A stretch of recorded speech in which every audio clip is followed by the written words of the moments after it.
The temperature is hot, the Kettleers bats a little warmer. We're ready for the third installment of the Barnstable Patriot Cup as Hyannis makes the 7-mile trip to Cotuit. And a pleasant good evening, everybody, and welcome to Kettle Talk, the official pregame show of the Cotuit Kettleers. I'm John Perez. The losing streak on the road is over as Cotuit made their first trip to Chatham last night and came out with a 7-1 victory. The Kettleers cashed in on 4 errors from the Chatham Anglers and had a big night from A.J. Balta. In case you missed the highlights, here they are. East versus West as Chatham welcomes Cotuit. Andrew Karp from Florida State goes for Chatham. Justin Hooper out of UCLA goes for the Kettleers.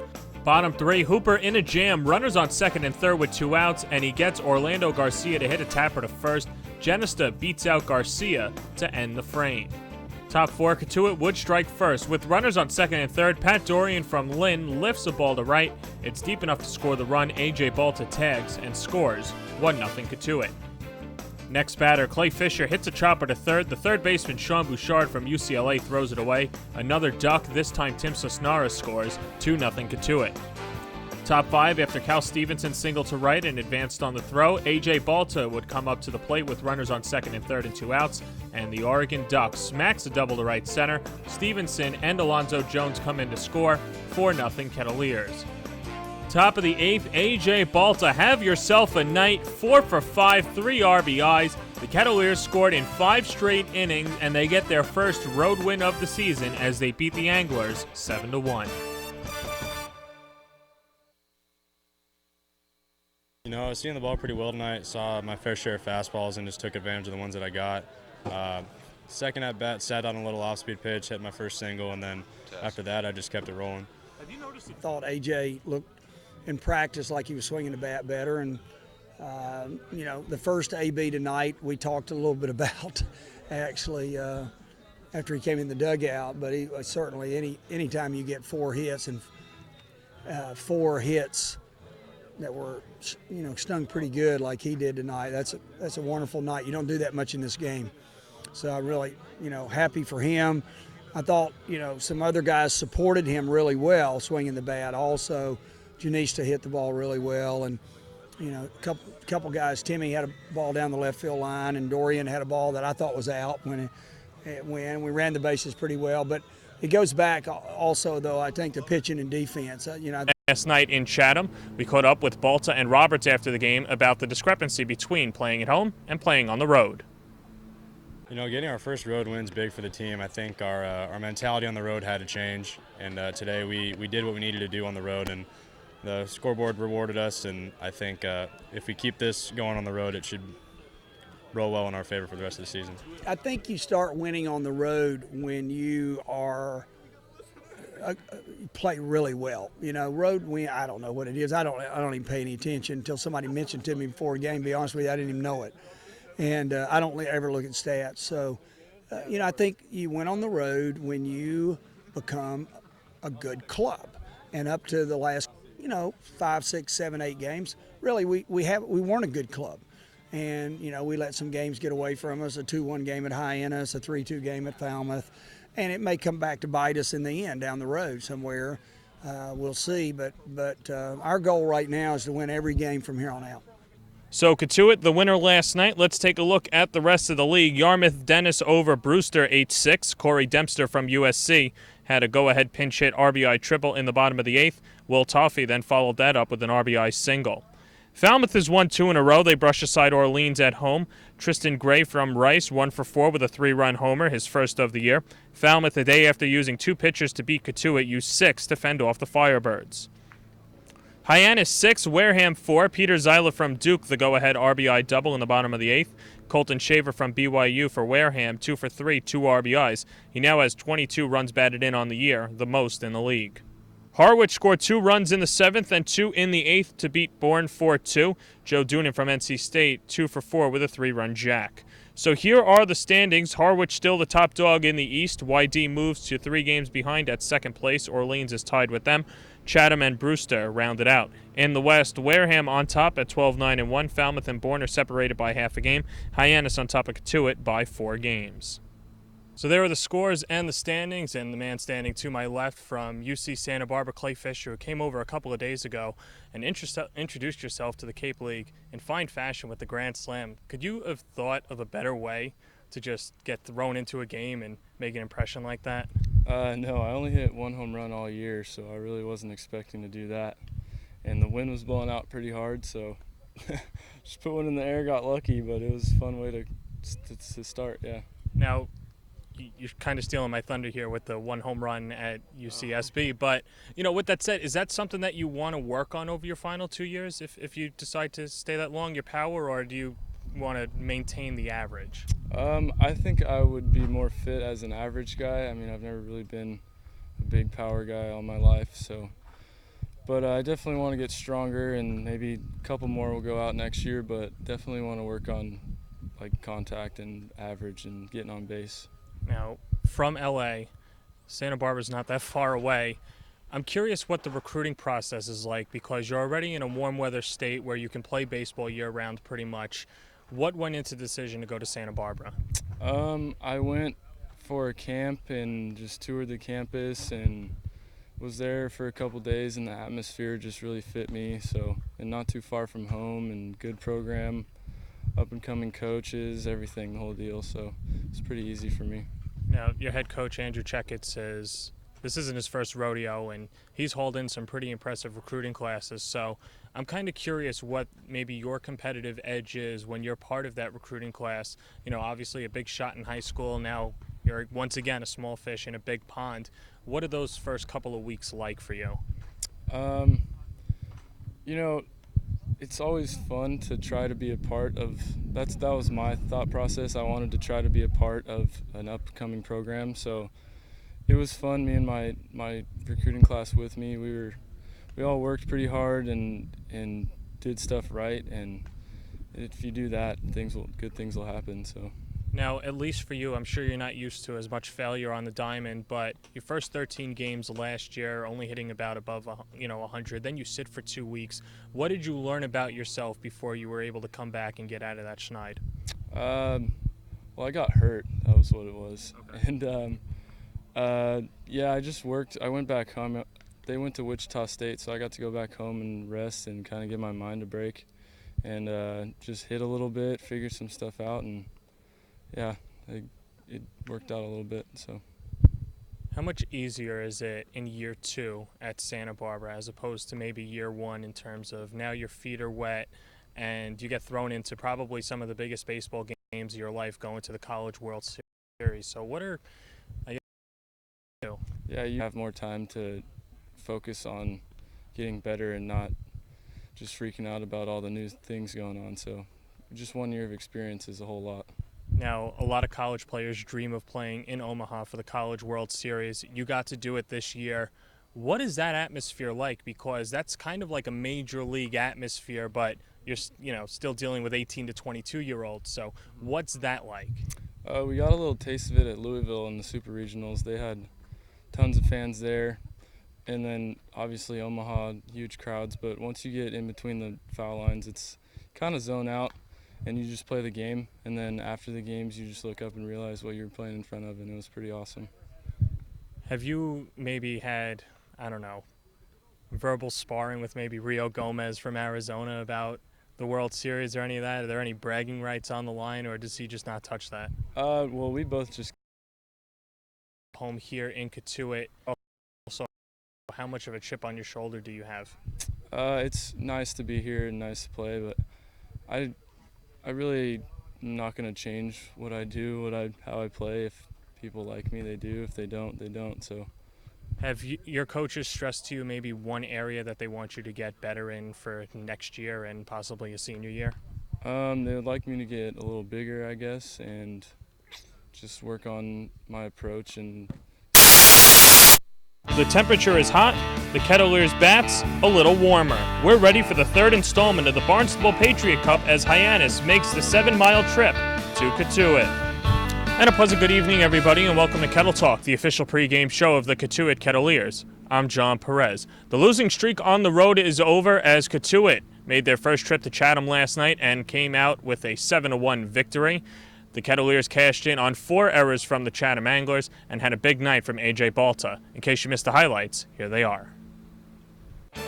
East versus West as Chatham welcomes Cotuit. Andrew Karp from Florida State goes for Chatham. Justin Hooper out of UCLA goes for the Kettleers. Bottom 3, Hooper in a jam. Runners on second and third with 2 outs.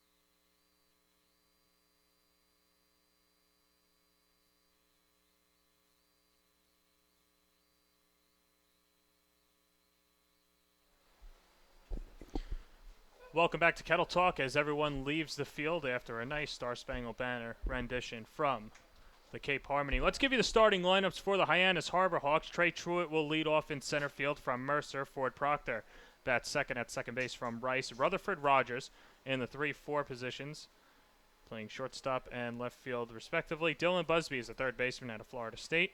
Chris Hudgens from Cal State Fullerton is behind the dish. Cody Henry, Carl Sanjuhar, Brett Netzer, and Alex Eubanks, who pitched against Cotuit earlier this year, on the bump for the Harbor Hawks.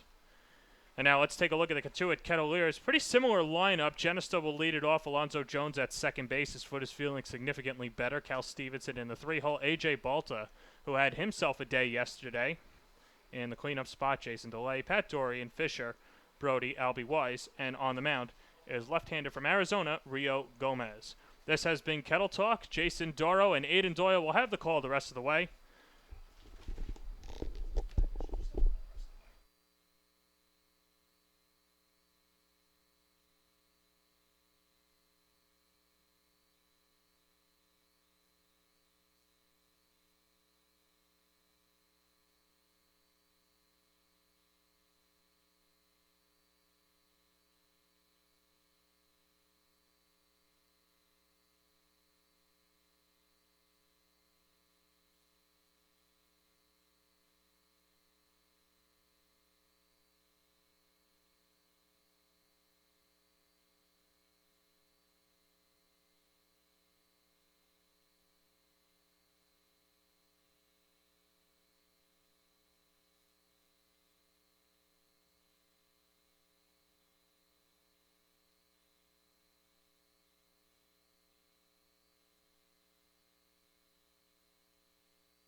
It's a hot one here at Lowell Park in Cotuit, Massachusetts, as the Kettleers and the Hyannis Harborhawks get ready for this Western Division matchup.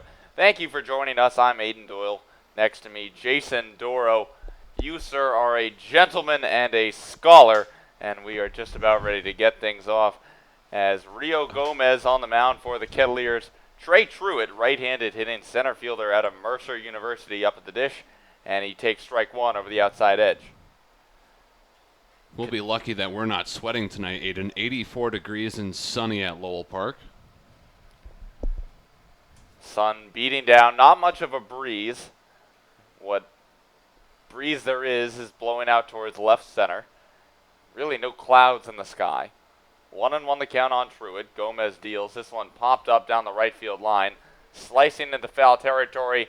Quinn Brody ranging over and unable to make a sliding grab in foul territory. And the count moves to 1-2. Kettleers coming off their first road victory of the season last night, winning at Chatham. Now have 6 wins on the season, and they look to keep it rolling here at home. Kettleers have taken 4 of their last 6. They've been playing well in all facets of the game. Last night, putting up 7 runs on the Chatham Anglers as Gomez misses low and outside with a breaking ball. Did not commit an error. Pitching held, obviously, Chatham to 1 run. Just overall, another strong performance by this Kettleers team. Gomez deals a 2-2. This one misses below the knees, and the count is full on Truitt. And on the other side, Hyannis is playing well too. They've won their last pair. Defeated Wareham 6-4 last night at Spillane Field, and they won at home the night before against the YD Red Sox 8-5. Gomez deals. This one fouled off over the first base bleachers, and the count remains full. And these two teams sit at the bottom of the Western Division of the Cape League. Hyannis in 4th at 10-12. They have 20 points on the season. Cotuit in last, 6-16 with 12 points. Although Cotuit playing well, now coming back home. This is a big game here at Lowell Park. You know, yesterday was the halfway point of the season, so there's still a lot of baseball to be played here in the Cape League, but you get the feeling that this one means a little bit more to both of these teams. Exactly, especially for Cotuit with Hyannis sitting right in front of them in the West Division. You can make up some ground with a victory tonight. And Gomez gets Truitt swinging on the fastball down and in, blocked by delay, and his throw on to first in time. So Truitt strikes out swinging for the first out of the ball game. You mentioned yesterday being the halfway mark of the season, Aiden, and I think this is the point where teams can really zone in. They've established their rosters for the rest of the season. You have 22 games left. I know that sounds like a fair amount, and we say half the season is left, so that's a significant portion, but still, 22 games isn't a whole lot, and right now Cotuit is at least 4 games behind the rest of the division. Ford Proctor skies this one in the air down the left field line, and that one drops foul, so now 0-1 the count on the second baseman out of Rice University in Houston. And while Cotuit is 4 games behind everyone else in the West, they're also within 6.5 of everybody, because the top 4 teams in the West Division all have between 10 and 12 wins. Kettleers aren't getting blown away by their competition of late. They are right there, but they have to start winning, and they have to do it sooner rather than later. Proctor chops this one foul. Cotuit this year 2-10 against the Western Division.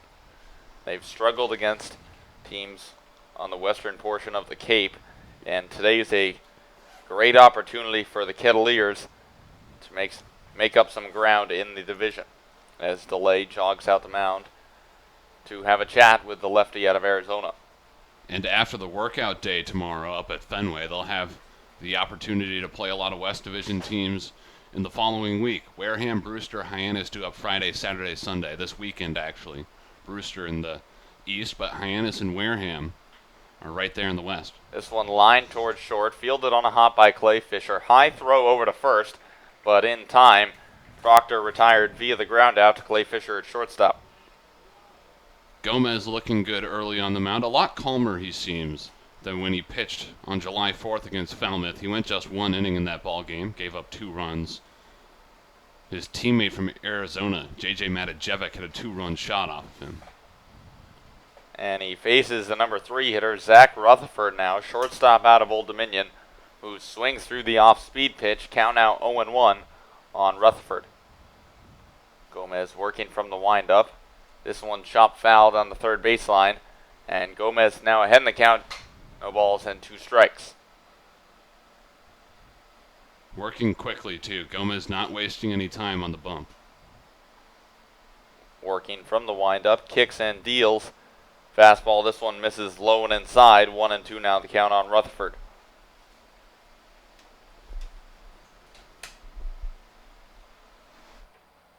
You mentioned the Fenway workout day tomorrow. Kettleers heading up to Boston. They leave Lowell Park 7:15, 7:30 in the morning as Gomez misses downstairs. Count even at 2-2. Early bedtimes tonight. Yeah, they are early bedtimes indeed. I'm not a big fan of the whole waking up early thing. That's why we're broadcasters, right? Yeah, we call games in the evening. That's the good time. Here's the 2-2 from Gomez, and he gets them chasing high. Rio Gomez sets down the Harbor Hawks in order, 2 of which via the strikeout. No runs on no hits, no errors, no men left on. We've played half an inning here at Lowell Park. When we come back after this short break, Cotuit as their first ups of the ballgame. The Cooperative Bank of Cape Cod is keeping Cape Cod positively different by partnering with community organizations like the Kettleers and the Cape Cod Baseball League. With 9 convenient branches from Falmouth to Harwich and everywhere with mobile banking. Visit mycapecodbank.com to learn more. The Kettleers and Cotuit Athletic Association welcome Spencer Hollett Plumbing and Heating and the Cooperative Bank of Cape Cod as members of the exclusive Kettleers Club in 2016. Cape Cod Healthcare is the leading provider of healthcare services for residents and visitors of Cape Cod.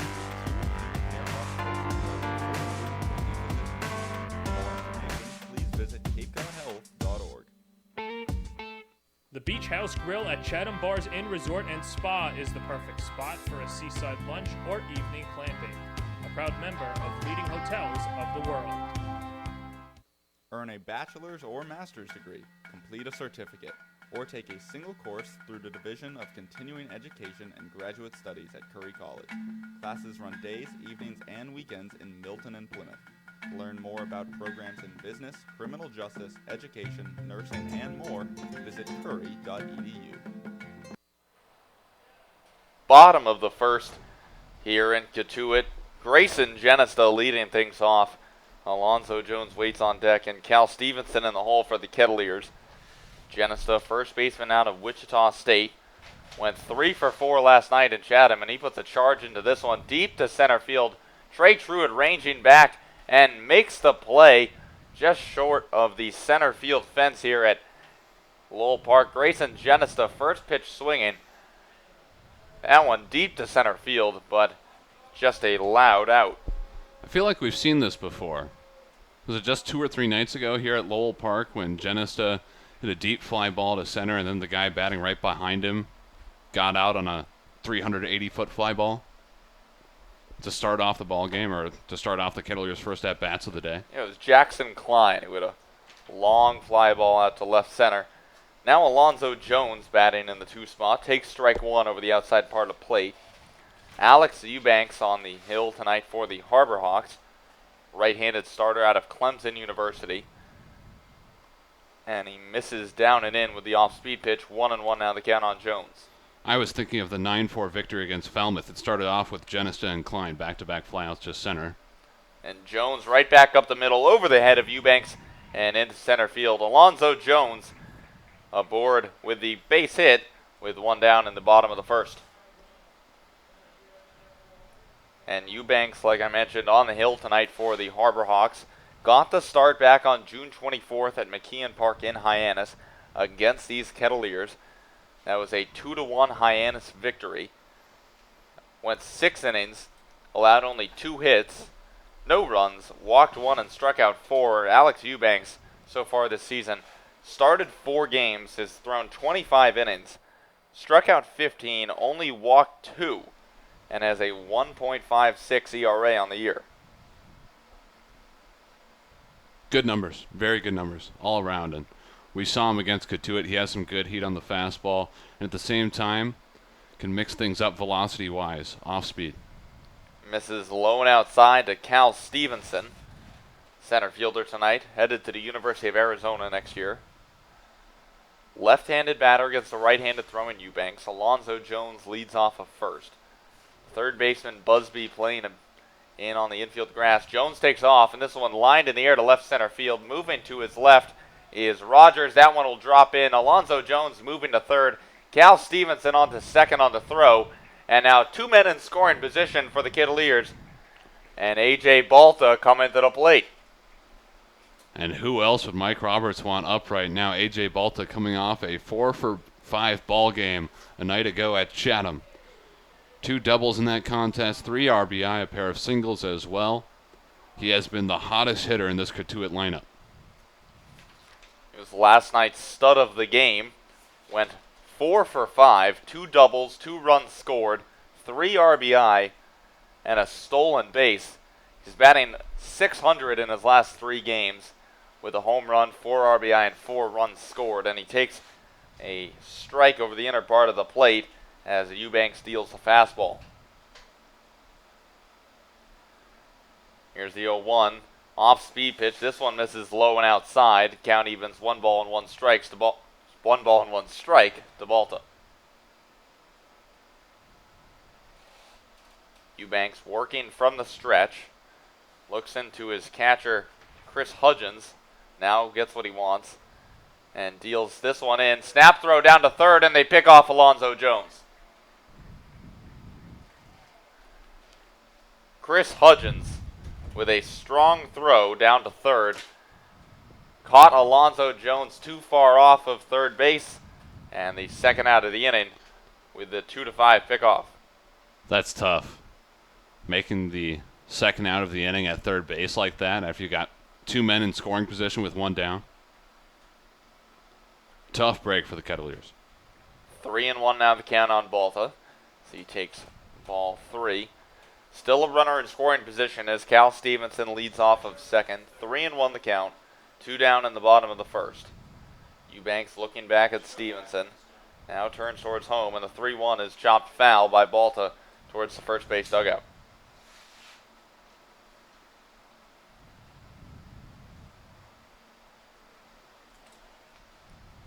Balta, tonight's left fielder for Cotuit, batting .257 on the year coming into this game.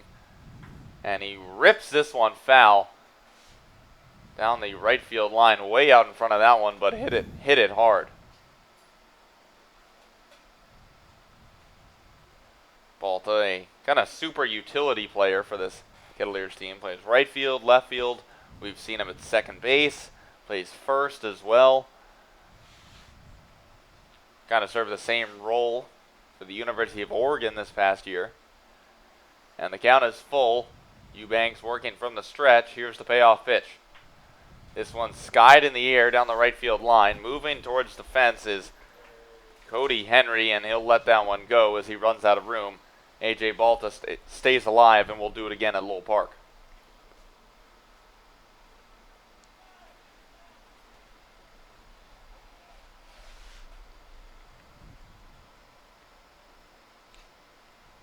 Eubanks looking into Hudgens. Shakes off the first signal. And now catcher Hudgens calls time as Balta steps out and Eubanks off the mound. 3-2, 2 outs. Stevenson leads off of second. And the payoff pitch from Eubanks. This one misses outside. A.J. Balta reaches base with the walk. That's just a great at-bat from Balta. Working the count, fouling some pitches off, forcing Eubanks to come to him. Put a pitch right over the heart of the plate. He refused to do it. And thus Balta gets the walk. Still 2 men on now for Jason DeLay. He has really seen the ball well as Eubanks snap throw down to second. Tried to pick off Stevenson, who slid back in time. Jason DeLay now up at the plate. Catcher out of Vanderbilt. That's with 2 down and 2 men aboard for Cotuit. Right-handed hitting batter. Chops this one foul down the third base line as Eubanks fired a fastball down and in. delay in 6 games so far for the Kettleers. 5 for 14. That's a .357 average.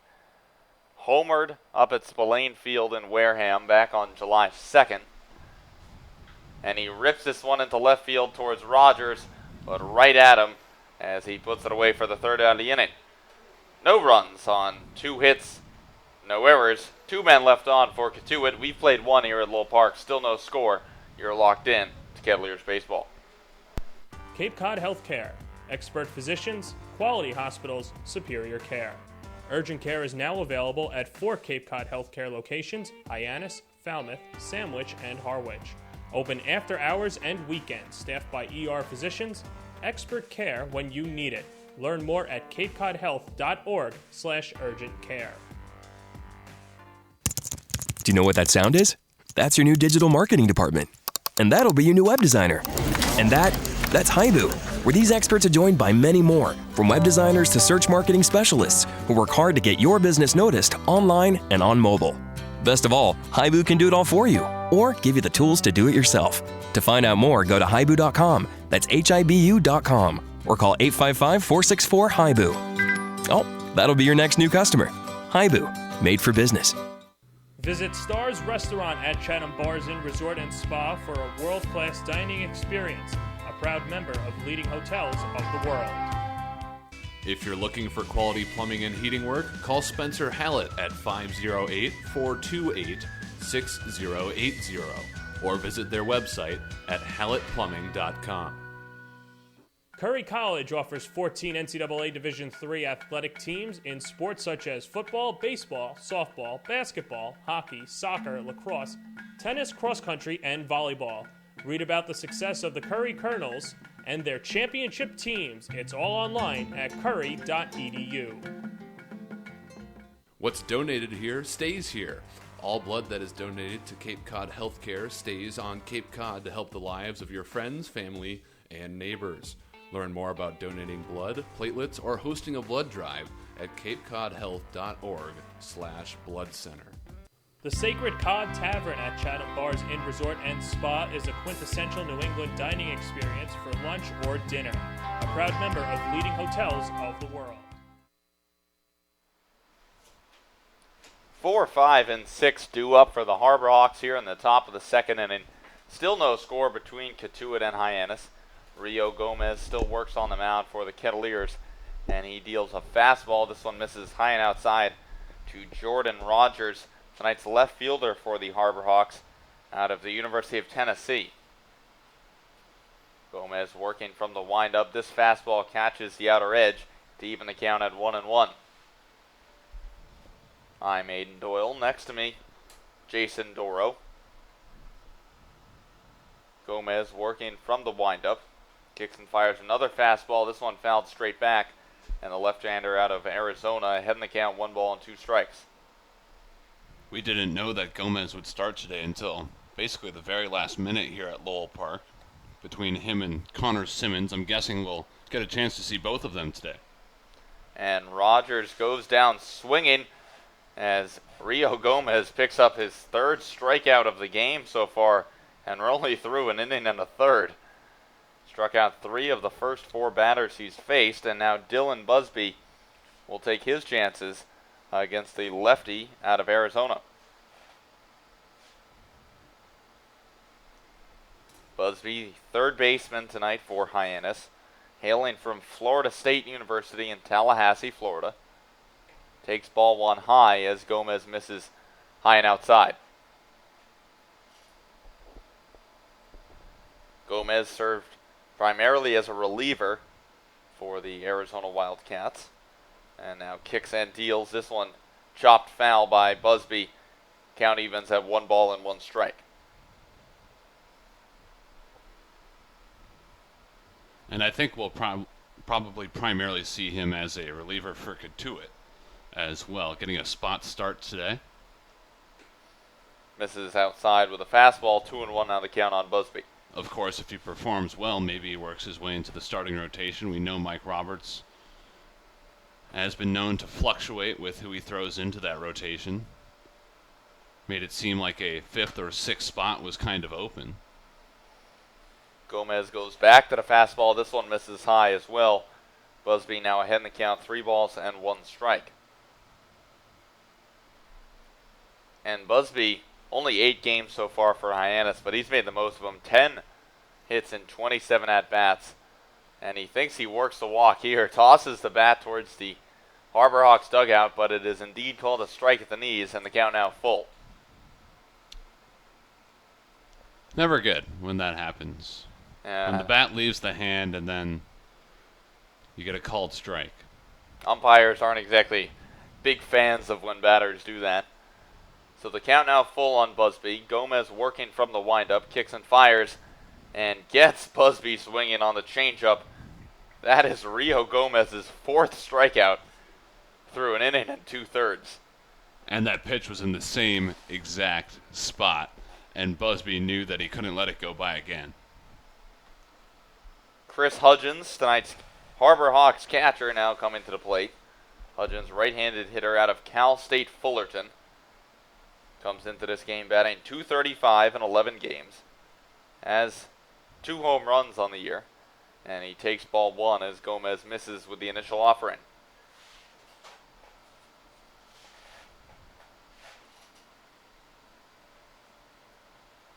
Gomez is 1-0, blows it right past him to even the count at 1-1. And we throw the term crafty lefty around way too much. And it seemed like the other day in Falmouth, that's what Rio Gomez, that's what his profile was like. As a nasty breaking ball there for strike through. Hudgens swings right through it. But there on that first strike, that fastball from Gomez, that had a bit of zip on it. And now he's ahead in the count, 1 ball and 2 strikes. And the 1-2 from Gomez, breaking ball, this one grounded towards third. Fielded easily by Pat Dorian, long throw in time to retire Hudgens.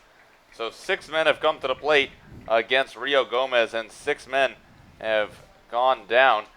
No runs on, no hits, no errors, no men left on. We've played 1.5 here in Cotuit.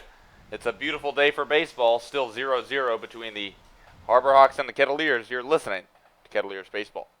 Spencer Hallett Plumbing and Heating, a family-owned business, has been providing plumbing and heating services to businesses and homeowners on Cape Cod for over 100 years. It's what you'd call local, as Spencer is a 4th-generation member of the business and 12th-generation Cape Codder. Learning at Curry College extends beyond the classroom and is embedded in all that they do. Curry prepares students to engage in successful careers and active citizenship with a global perspective. Explore undergraduate majors, minors, and concentrations, including new majors in accounting, biochemistry, and mobile application development, online at curry.edu.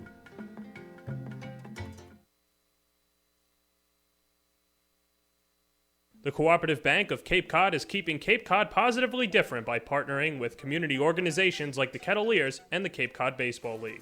With 9 convenient branches from Falmouth to Harwich and everywhere with mobile banking. Visit mycapecodbank.com to learn more. The Kettleers and Cotuit Athletic Association welcome Spencer Hallett Plumbing and Heating and the Cooperative Bank of Cape Cod as members of the exclusive Kettleers Club in 2016.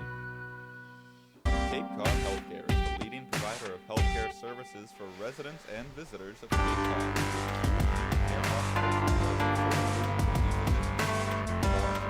Please visit capecodhealth.org. Pat Dorian into the box for the Kettleers now, and he puts a charge into the first pitch. He sees deep to center field. Trey Truitt ranging back and to his right, and he battles the sun to put it away for out number 1. 6-7-8 coming up for the Kettleers. Now just 7-8 after Dorian goes down via the fly ball. Still no score here at Lowell Park as we move to the bottom of the second. I'm Aiden Doyle, joined alongside by Jason Doro. Clay Fisher, shortstop out of the University of California, Santa Barbara, coming to the plate now. And he takes a breaking ball outside for ball 1. Although the Kettleers haven't crossed any runs at this point, they are definitely connecting with the baseball. Grayson Genista with a 380-foot out to start off the first Cotuit at-bats of the night. And Clay Fisher puts a charge into this one deep to left field. Moving back is Rogers, and he puts it away. That one was hit very well out to left. Just knocked down a bit, and Fisher got a little under that one.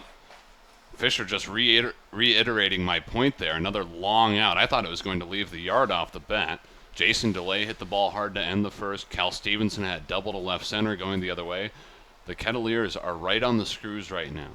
And we'll see what Quinn Brody can do as he takes ball one high and outside. Brody, the right fielder for the Kettleers, getting the start for Mike Roberts out of Stanford University. Takes an off-speed pitch on the inside part of the plate to even the count at 1-1.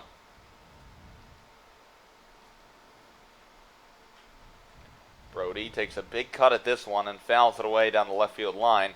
Count moves to 1 ball and 2 strikes.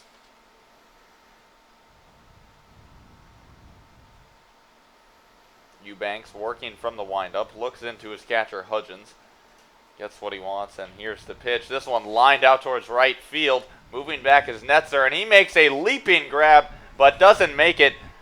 Quinn Brody into second base. It looks like Netzer at least got a glove on that one. But either way, unable to finish the play, and that one ended up at the base of the right field wall, and Quinn Brody into second base with a double. I'm guessing the sun didn't help Netzer at all in right center field. It's shining down from the third base line, probably right in his eyes. And when he leapt for that baseball, it still didn't seem like he had a real good beat on it. They'll call it a double for Quinn Brody. But another ball hit hard by the Cotuit Kettleers. So 2 down, Quinn Brody on second base, and the number 9 hitter, Albie Weiss, comes to the dish for the Kettleers. Takes ball one low and outside as Eubanks misses with a fastball. Weiss, right-handed hitter out of Cal State Northridge, listed at 6'2", 225. Righty-righty matchup here, and Weiss hits this one on the ground between short and third.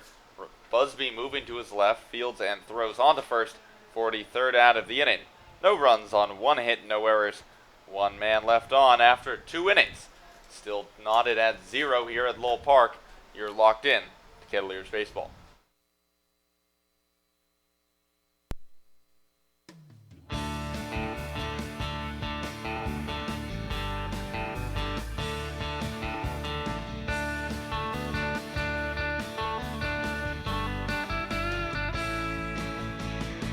Summer baseball's underway. People get ready for a brand new day. So grab your hat and grab your glove. We gotta cheer for the team we love. The ball's racing down the line. Come on, coach, give them a sign. The runner's waiting, he's ready to steal. The Kettleers are gonna seal the deal. Hey, Cotuit, hey, hey, Cotuit. We all know that the boys can do it. Hey, Cotuit, hey, hey, Cotuit. We all know that the boys can do it. Playing baseball the Cape Cod way. Kettleers are gonna win today.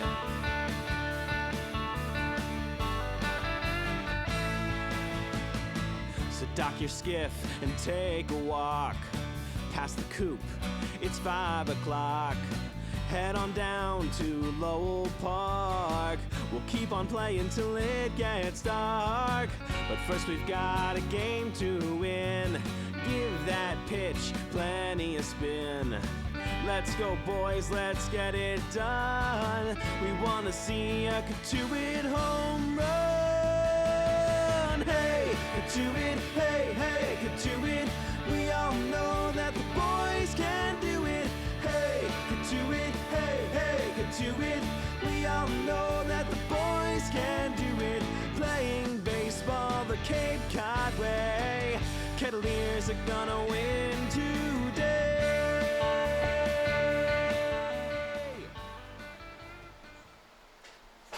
Bottom of the order, 2 up for the Hyannis Harbor Hawks. As we move to the top of the third inning here in Cotuit, Rio Gomez still on the mound for the Kettleers, and Cody Henry flies this one in the air down the right field line, slicing out of play though, and that one drops foul for the first strike. Gomez has set down the Harbor Hawks in order so far. 4 strikeouts through his first 2 innings. Right-handed hitting Henry up now. Behind in the count. No balls and 1 strike. And now behind 0-2 as Gomez catches the outside part of the plate with a fastball. And if he's doing anything on the mound right now, Gomez is keeping these hitters guessing at the plate. They have no idea what's coming. He's in the driver's seat here, heading the count 0-2. And Henry fouls this fastball straight back to stay alive. We've seen guys behind the fastball, and that's not because Gomez is overpowering these Harbor Hawks at the plate. Probably not getting into the 90s with that fastball. It's just because they don't know what he's going to come home with on any given pitch. And that was a nasty breaking ball from Rio Gomez. Henry just gets a piece of that one to stay alive. And the count remains 0-2. Henry, a switch hitter, batting right against the left-handed throwing Gomez. Lines this one in the air down the left field line, but hooking foul. And he stays alive at 0-2.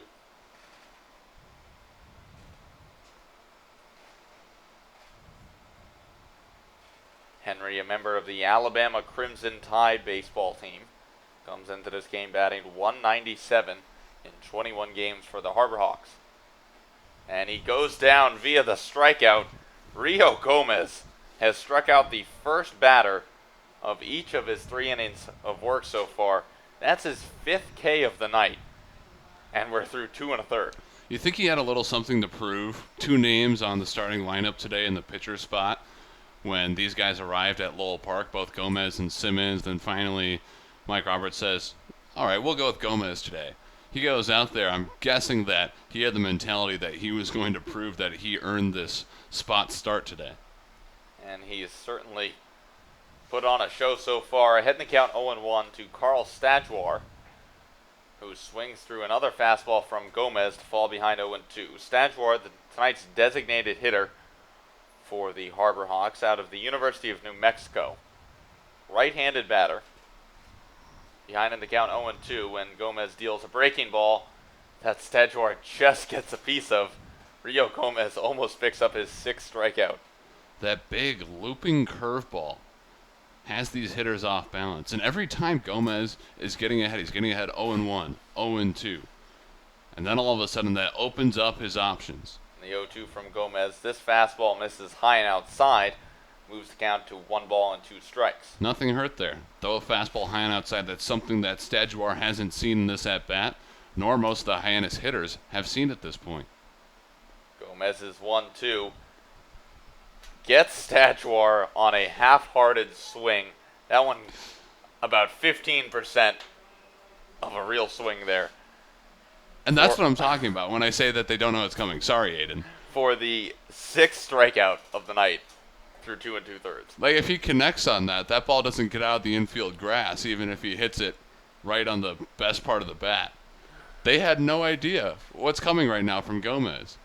And now the number 9 hitter, Brett Netzer, up, and he takes a breaking ball low for ball 1. Netzer, one of 2 left-handed hitters in this Harbor Hawks lineup tonight.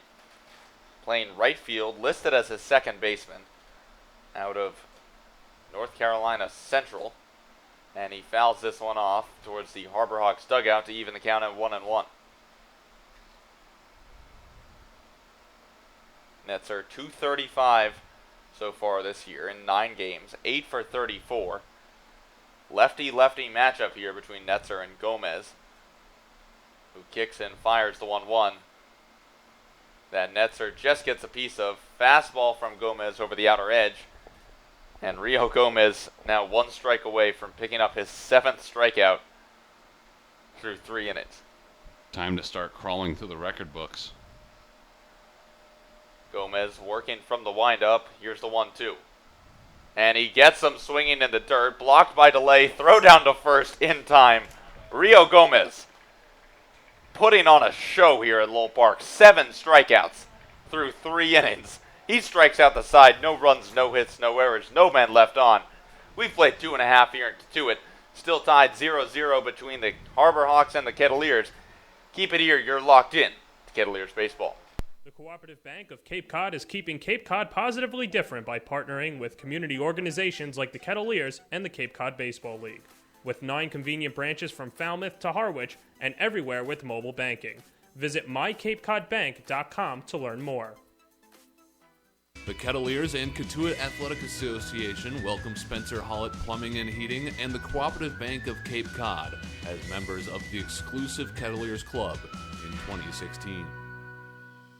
Cape Cod Healthcare is the leading provider of healthcare services for residents and visitors of Cape Cod.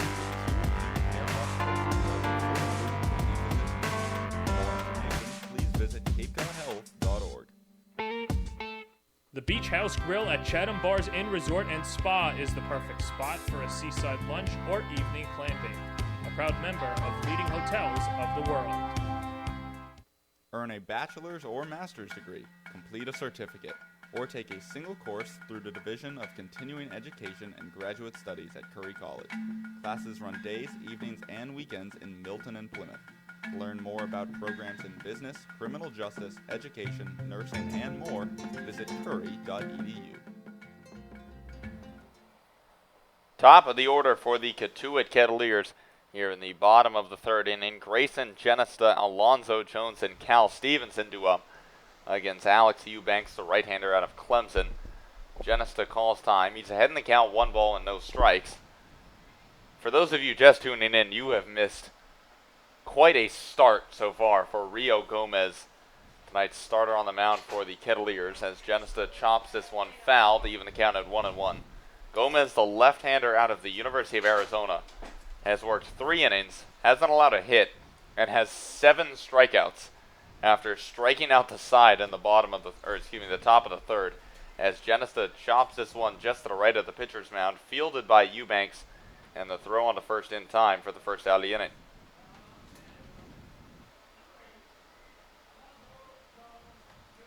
Alonzo Jones coming up now, second baseman out of Vanderbilt, switch hitter batting left against the right-handed throwing Eubanks. 1 for 1 tonight, singled up the middle in his first at-bat before being picked off third after a snap throw by Chris Hudgens, the Harbor Hawks catcher. And he takes a big cut at this one, but chops it foul towards the Harbor Hawks dugout.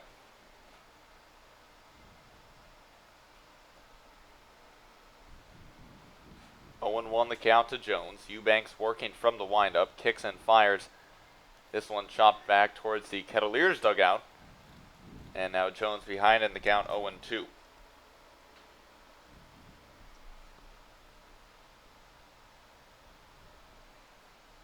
Eubanks looking into Hudgens, now works from the windup, and Jones hits this one on the line towards short, but right at Zach Rutherford for the second out of the inning. Mike Roberts has to feel good about how his team is seeing the baseball at the plate right now. They've squared up a lot of pitches tonight. They're really connecting at the plate. It's just not going to the right spots, and when they are on the base paths, they're creating outs at third base, which is something you just can't have with one down. Now Cal Stevenson, who doubled back in the first inning, takes ball 1 low and inside as Eubanks misses in the dirt. Stevenson, the center fielder tonight for Cotuit, left-handed batter, headed to the University of Arizona next year. Ahead in the count, 1 ball, no strikes, as Eubanks kicks and deals. This fastball catches the outer edge to even the count at 1-1.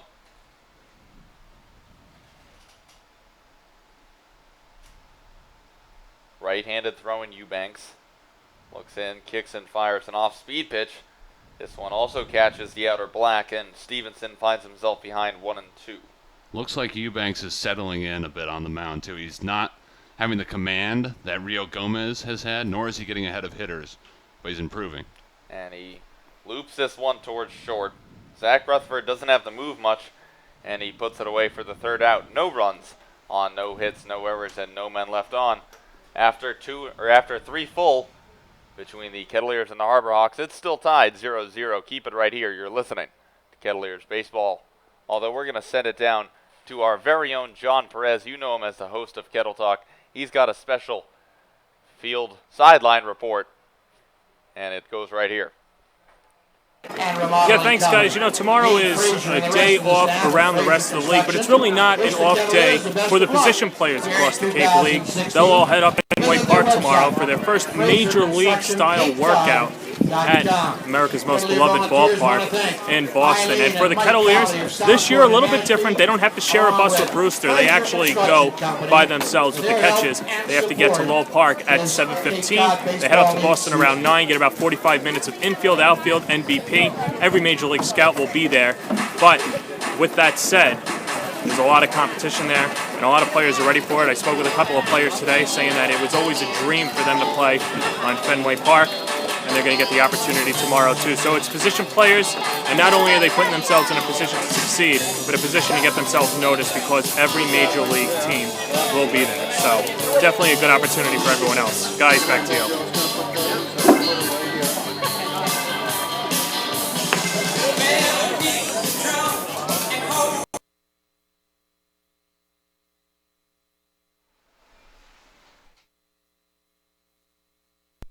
Earn a bachelor's or master's degree, complete a certificate, or take a single course through the Division of Continuing Education and Graduate Studies at Curry College. Classes run days, evenings, and weekends in Milton and Plymouth. Learn more about programs in business, criminal justice, education, nursing, and more. Visit curry.edu. Rio Gomez has it going tonight at Lowell Park. He's faced 9 guys and set all of them down, and he has 7 strikeouts. A perfect sheet so far for the Cotuit starter, and he carries that into the 4th, facing the top of the order for Hyannis. Trey Truitt, Ford Proctor, Zach Rutherford due up. Scoreless ball game going into the 4th. Thanks for joining us on a beautiful evening in Cotuit. I'm Jason Doro, joined by Aiden Doyle. First pitch of the inning lined right at Pat Dorian, who makes a backhanded stab for out number 1. Truitt set down. Pat Dorian is a vacuum over there at third base.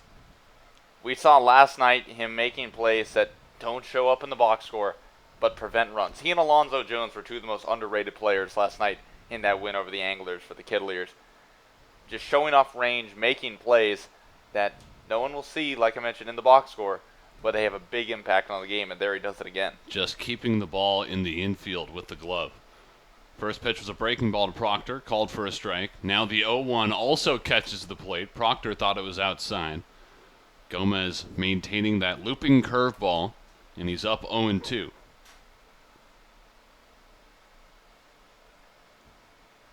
Curveball in the dirt this time. 1 ball, 2 strikes. Proctor grounded out too short in his first at-bat. He's 0 for 1.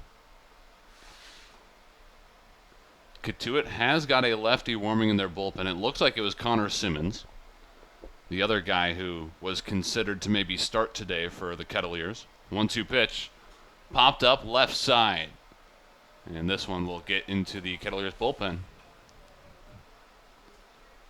And I just got tweeted at by Pedro Gomez, who is the father of Rio Gomez, who's on the mound.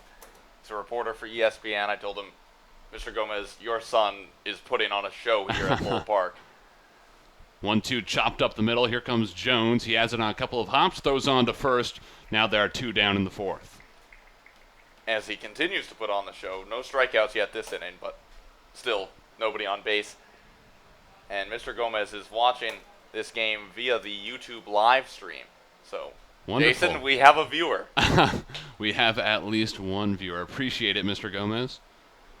It's always nice when parents get to tune in and watch their children, especially when they have, 7 strikeouts through 3 innings. Zach Rutherford crushes the ball to dead center field. Cal Stevenson going back, and this ball is gone. Rio Gomez sets down the first 11 guys that he faces, but then Zach Rutherford puts a charge into a fastball and sends it behind the center field fence. Hyannis goes up 1-0 in the 4th. Well, Rio Gomez, for the first 3 2/3 of this game, was really pounding the edges of the plate with the fastball, keeping it on the outer black, keeping it at the knees, never really finding too much of the middle of the plate. There he caught too much of the zone, and Zach Rutherford makes him pay. There's a reason he's batting in the 3 spot, just good hitters will take advantage of mistakes by pitchers, and Zach Rutherford did it there. And Mike Roberts will have a short leash with Rio Gomez. Just one misplaced pitch, and he will pull the Cotuit starter. We'll take a break for the pitching change and come back with the rest of the top of the fourth at Lowell Park. You're locked in to Kettleers Baseball. Cape Cod Healthcare. Expert physicians, quality hospitals, superior care. Urgent care is now available at 4 Cape Cod Healthcare locations: Hyannis, Falmouth, Sandwich, and Harwich. Open after hours and weekends, staffed by ER physicians. Expert care when you need it. Learn more at capecodhealth.org/urgent care. Do you know what that sound is? That's your new digital marketing department. And that'll be your new web designer. And that's Haibu, where these experts are joined by many more, from web designers to search marketing specialists, who work hard to get your business noticed online and on mobile. Best of all, Haibu can do it all for you, or give you the tools to do it yourself. To find out more, go to haibu.com. That's HIBU.com. Or call 855-464-HIBU. Oh, that'll be your next new customer. Haibu, made for business. Visit Stars Restaurant at Chatham Bars Inn Resort and Spa for a world-class dining experience, a proud member of leading hotels of the world. If you're looking for quality plumbing and heating work, call Spencer Hallett at 508-428-6080 or visit their website at hallettplumbing.com. Curry College offers 14 NCAA Division III athletic teams in sports such as football, baseball, softball, basketball, hockey, soccer, lacrosse, tennis, cross country, and volleyball. Read about the success of the Curry Colonels and their championship teams. It's all online at curry.edu. What's donated here stays here. All blood that is donated to Cape Cod Healthcare stays on Cape Cod to help the lives of your friends, family, and neighbors. Learn more about donating blood, platelets, or hosting a blood drive at capecodhealth.org/blood center. 1-0 Hyannis leads Cotuit in the top of the fourth inning. Mike Roberts has made a pitching change this frame, replacing Rio Gomez with a lefty out of Georgia Southern, Connor Simmons, now taking to the hill. He has a 3.24 ERA with Cotuit in 4 appearances, all out of the bullpen. He's thrown 8 1/3 so far this summer. First pitch into Jordan Rogers, and it misses low and inside, ball 1. And it'll be interesting to see how the Harbor Hawks fare against Simmons. Simmons and Gomez are very similar pitchers. Neither one of them really big left-handers, relying more on deception and movement, as we saw with Gomez. That really sharp, unbelievable breaking ball. Neither one's really going to blow you away with anything, but both have been effective. 1-0 tapped foul. Let's close the book on Gomez, by the way. He goes 3 2/3 in the start, giving up 1 hit. 1 run, it was earned, the home run from Zach Rutherford. No walks, 7 strikeouts, 7 of the 11 guys he fanned. Count now 2-1 for Rogers, who struck out in his first at-bat. Dylan Busby awaits on deck, another guy that Gomez fanned. 2-1 pitch. This one bounced foul near the Kettleer dugout on the third base side.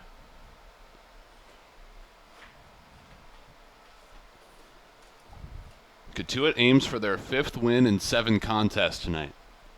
After starting the season 1-12, they've really picked things up in the middle of the season, and they've taken 4 of their last 6. 2-2 again, chop foul. And I think some of that just has to be chalked up to finding, consistency in the lineup. Just setting the roster. Obviously, it wasn't completely 100% set until a few days ago, but the general idea where people aren't changing every day, temporary players are signed to contracts, they've just looked better and more comfortable. High hopper to short. Fisher fields, throws on the run, and beats Rogers for out number 3. For Hyannis in the 4th, 1 run on 1 hit. The home run from Rutherford. No errors, no one left on. 3.5 now complete at Lowell Park. Cotuit trailing 1-0 at home against the Hyannis Harbor Hawks. Spencer Hallett Plumbing and Heating, a family-owned business, has been providing plumbing and heating services to businesses and homeowners on Cape Cod for over 100 years. It's what you'd call local, as Spencer is a 4th-generation member of the business, and and 12th generation Cape Codder.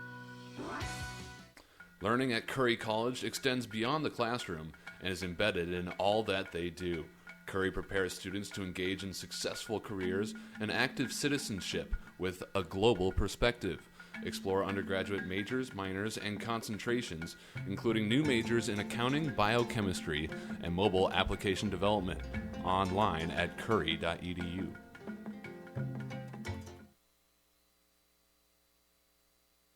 The Cooperative Bank of Cape Cod is keeping Cape Cod positively different by partnering with community organizations like the Kettleers and the Cape Cod Baseball League. With 9 convenient branches from Falmouth to Harwich and everywhere with mobile banking. Visit mycapecodbank.com to learn more. The Kettleers and Cotuit Athletic Association welcome Spencer Hollett Plumbing and Heating and the Cooperative Bank of Cape Cod as members of the exclusive Kettleers Club in 2016. Part of the order due up for Cotuit in the fourth. 4, 5, and 6 coming to the plate with A.J. Balta, Jason DeLay, and Pat Dorian. 1-0 ball game. Hyannis leads. First pitch of the inning from Alex Eubanks. Misses downstairs, ball 1. Balta reached in his first plate appearance, a walk. He'd be stranded along with Cal Stevenson in the first. 1-0, misses low as well. 2 balls, no strikes. Cotuit put 3 men on in that first inning, but Alonzo Jones was picked off at third base. Balta swings through the 2-0, now 2-1. Chris Hudgens, the catcher, had a nice throw down to third, and then Busby applied the tag to retire Jones for out number 2 in that frame. Balta takes, now the count 3-1.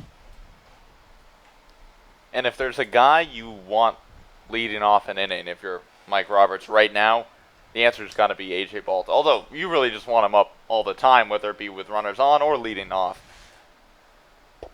He's been hitting the ball hard when he makes contact, batting .600 in his last 3 games with, I believe, 4 extra base hits.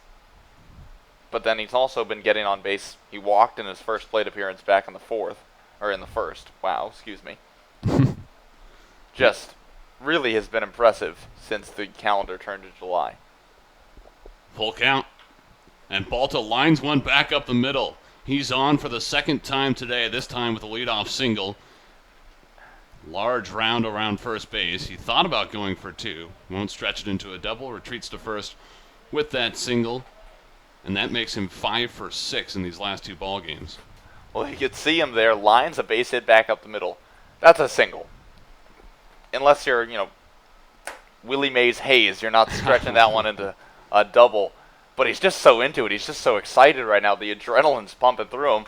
He got about halfway to second base before turning back.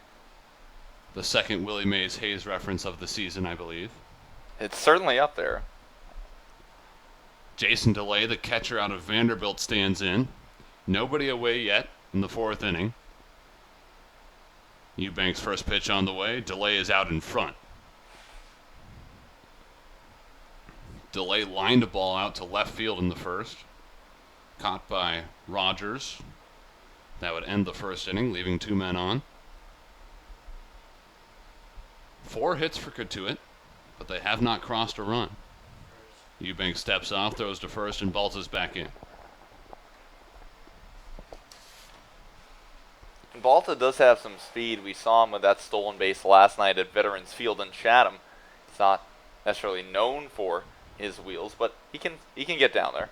DeLay drops down to bunt. Eubanks will go to second, and he beats Balta. Cotuit looking for the sacrifice bunt. They won't get it. A nice play by the Hyannis pitcher to get the lead runner. Well, good idea trying to lay down the bunt and move Balta into scoring position. The bunt from DeLay, though, just a little bit too close, or too back to Eubanks, I guess. Kind of came right back at him, and with Eubanks, a right-handed pitcher, falling towards first base when he follows through, that's an easy play for the right-hander out of Clemson. 1 down. Pat Dorian in the box, and he looks at a first pitch that misses inside. Dorian flew out to center, a deep fly ball to start off the second inning.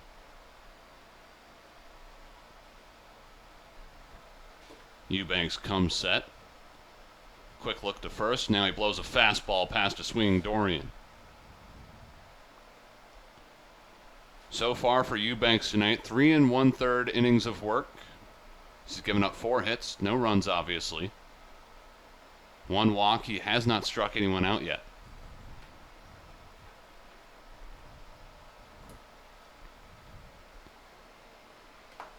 Looks a little bit different from his line against Cotuit on June 24th. He struck out 4 in those 6 innings of work. Gave up 2 hits. I was going to say, it's certainly a different outing from when we last saw him. That start at McKeon Park. Kettleers really didn't hit the ball hard at all. They struggled against Eubanks all night. It was a strong pitching performance. Keith Regala got the start that night. Cotuit's pitching looked really good. It's just the bats couldn't come around. And although they have no runs up on the board right now, they've really been hitting the ball here at Lowell Park. Dorian taps a pitch foul, count 1-2. And you're right, that was one of the quietest nights offensively that we've seen all season. Bats have turned around for Cotuit in the last week. 1-2, hit on the ground right side. This one's foul as well. You see first base coach Nolan Clark over there just kind of swing his left leg out of the way.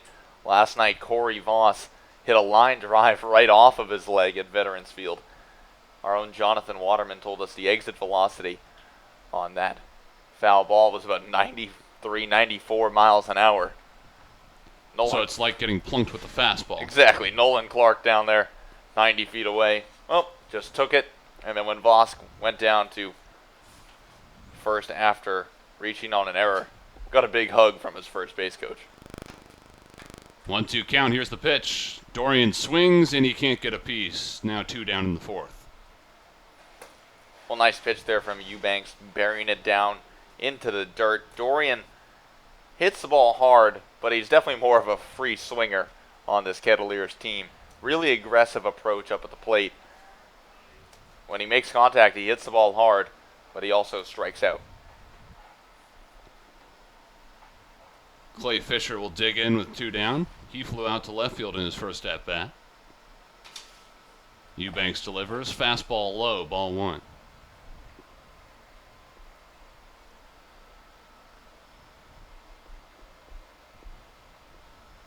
Kettleers get an off day tomorrow. The first one in a week. They had a break last Thursday, June 30th. In July, they see more off days. Monday, Thursday, July 11th and 14th. And there are 3 more spread out throughout the month. 1-1 pitch on the way. Popped up by Fisher behind home plate and over the backstop.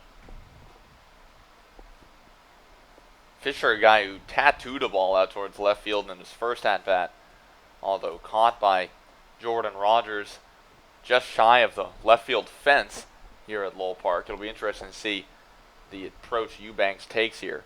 1-2 pitch, misses outside. 2 balls, 2 strikes. Quinn Brody awaits on deck for Cotuit, the outfielder from Stanford.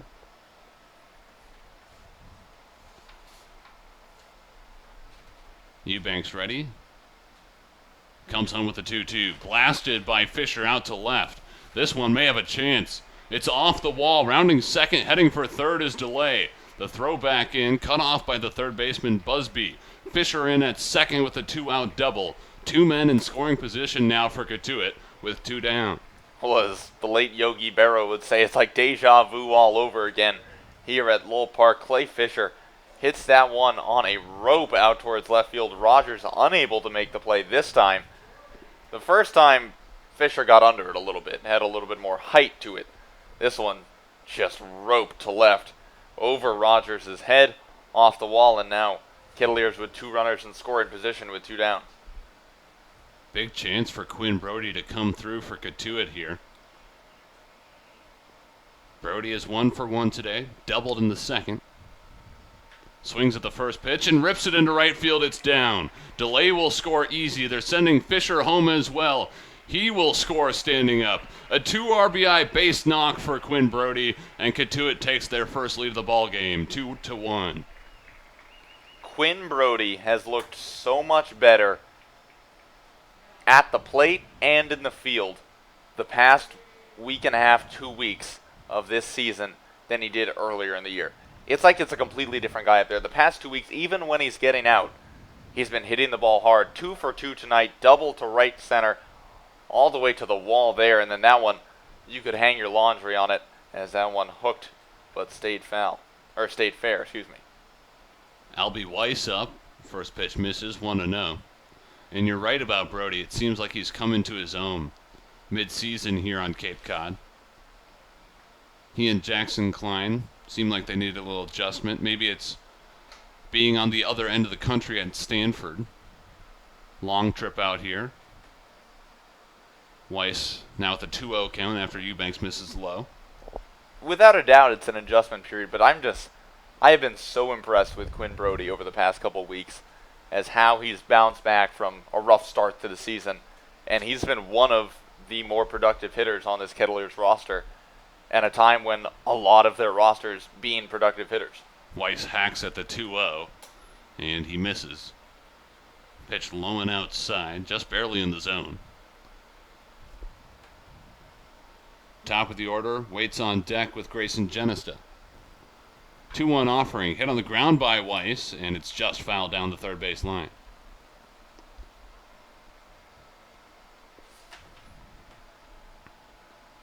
Two runs so far for Cotuit in the fourth. They've taken the lead here after Hyannis got 1 run in the top of the frame with a home run from Zach Rutherford.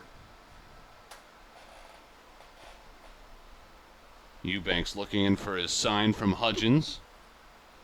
He's got it, the 2-2 pitch. Misses off the plate, and the count runs full. Brody will be off with the pitch, so if Weiss can hit one into one of the power alleys, maybe a chance that Brody could score from first.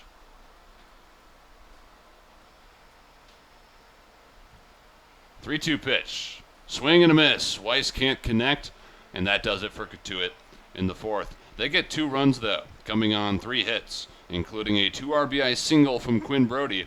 No errors in the frame. 1 man left on. 4 now complete at Lowell Park. Cotuit has their first lead of the night. 2-1. They lead the Hyannis Harbor Hawks. We'll take a quick break, though, for these quick messages. Cape Cod Healthcare is the leading provider of healthcare services for residents and visitors of Cape Cod. Care hospitals, for more information, please visit capegodhealth.org. The Beach House Grill at Chatham Bars Inn Resort and Spa is the perfect spot for a seaside lunch or evening clamping. A proud member of leading hotels of the world. Earn a bachelor's or master's degree, complete a certificate, or take a single course through the Division of Continuing Education and Graduate Studies at Curry College. Classes run days, evenings, and weekends in Milton and Plymouth. Learn more about programs in business, criminal justice, education, nursing, and more. Visit curry.edu. Cape Cod Healthcare. Expert physicians, quality hospitals, superior care. Urgent care is now available at 4 Cape Cod Healthcare locations: Hyannis, Falmouth, Sandwich, and Harwich. Open after hours and weekends, staffed by ER physicians. Expert care when you need it. Learn more at capecodhealth.org/urgent care. Do you know what that sound is? That's your new digital marketing department. And that'll be your new web designer. And that's Haibu, where these experts are joined by many more, from web designers to search marketing specialists, who work hard to get your business noticed online and on mobile. Best of all, Haibu can do it all for you, or give you the tools to do it yourself. To find out more, go to haibu.com. That's HIBU.com. Or call 855-464-HIBU. Oh, that'll be your next new customer. Haibu. Top of the 5th inning now at Lowell Park. Hyannis back to the plate with 5, 6, and 7 in their order. Dylan Busby, Chris Hudgens, and Cody Henry due up for the Harbor Hawks, facing off against Connor Simmons. 2-1, Cotuit has taken the lead. And Aiden Doyle has hopped off headset. I'm now joined by Matt Rupenthal in the booth as Busby lines one to left center field. This gets down. He's rounding first and digging for 2. The throw back in from Balta, not in time. It's a leadoff double for Busby. Matt, thanks for joining us up How's it going? How's the raffle ticket sales been going? Raffle tickets were good today. We think we did a pretty solid job. Sold quite a few tickets, so went well. You guys have to be mastering that skill by now. Yeah, no, I enjoy it. It's nice to get out there and see some of the kids from camp and everything, and it's a fun time. Now, it's been a little bit of a while since you last pitched. June 22nd, you took the hill against Harwich. Have you been kind of working your way back, gradually getting ready to toe the rubber again? Yeah, no, I'm scheduled to start on Sunday, so excited, obviously, to get back out there and just kind of ready to go. Cotuit has Hyannis again on Sunday. You scouting these guys already a little bit, taking a look at these hitters? Yeah, I think I've watched as much as I possibly could. Obviously, just finished with the raffle tickets, but of course, been watching them for sure. It's Chris Hudgens at the plate. Now he's 0 for 1 with a ground out to third. Now Rio Gomez just joined this team here in Cotuit. This ball lined towards short and it hits off the foot of Busby. So he's out. And it looks like they will award Hudgens first base. Don't see that too often. I haven't seen that in a very long time. Couldn't tell you the last time I saw that happen, actually. I can't think of it happening in like an actual collegiate or professional game off the top of my head. Yeah. Here comes Cody Henry. As I was saying, though, Rio Gomez just joined the team 2-3 days ago. I think he got in the day before July 4th. Now he comes out today, and we saw him go 3 2/3, 7 strikeouts. What did you see out of the lefty from Arizona? I just saw a very mature approach on the mound, just mixing. Seemed like 3 pitches. I think he was throwing a fastball, a changeup, and a curveball, and he looked like he was getting some swings and misses on the curveball for strike 3 as well as the changeup. So just a very nice 3-pitch mix, just getting ahead of batters, and just did a really, really nice job for us tonight. Gomez replaced by Simmons in the 4th. Now I see that baseball kind of runs in your family. I see that your brother Mike played at Southeastern, your dad played professionally. Was that the sport that you were kind of groomed to play? Yeah, I think me and my brother definitely, took a liking to baseball, probably because of my father. Just always seemed like we were playing wiffle ball in the side yard, or we both just really enjoyed it from a young age and just kind of stuck with it. Played other sports when I was little, but once I got to high school, I just played baseball. So, if you weren't playing baseball, do you have another that you'd go to? I really, as I've gotten older, as I've gotten to college, and I guess towards the end of my high school career, I started playing a lot of golf. So I really enjoy playing golf when I can. Haven't had a chance to play since I've been out here, but I've got the clubs in my trunk right now. So just haven't had a chance to play. But I'd say golf is definitely my favorite thing to do outside of baseball.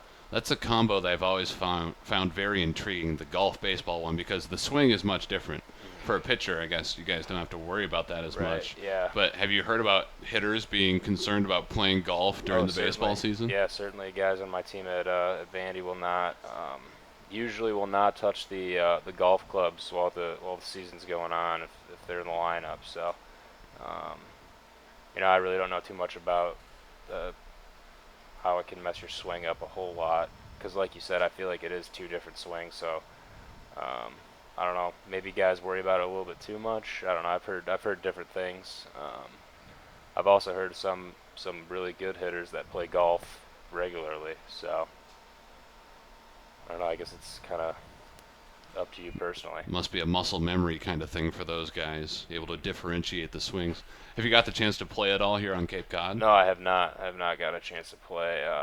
Just kind of obviously was out with that concussion, and kind of covered some of the off days while I was, trying to rest and get back to health with that. So I just hadn't had a chance to really go out and play. But my parents are coming up. They'll be here Friday, and they'll be here for a week. And I know my dad's bringing his club, so I'm sure we'll find a course to go out and play while he's here. So I'm excited for that. Very nice. We're seeing more and more parents make their way up here to Cape Cod to visit with the players. Do you mind running us through a little bit what it was like after that concussion, just what the process is like in returning to play? Yeah, that night I kind of knew something was going on, and I ended up going to the Falmouth ER, and doctor checked me out and ran me through some tests, and then after that it kind of just took probably 3 days of just no activity, no, wasn't looking at my phone, like, or as little as possible, not watching TV, just kind of letting my brain rest and my eyes rest, trying to, just let it heal fully so I could, come back and be ready to go for the rest of the summer.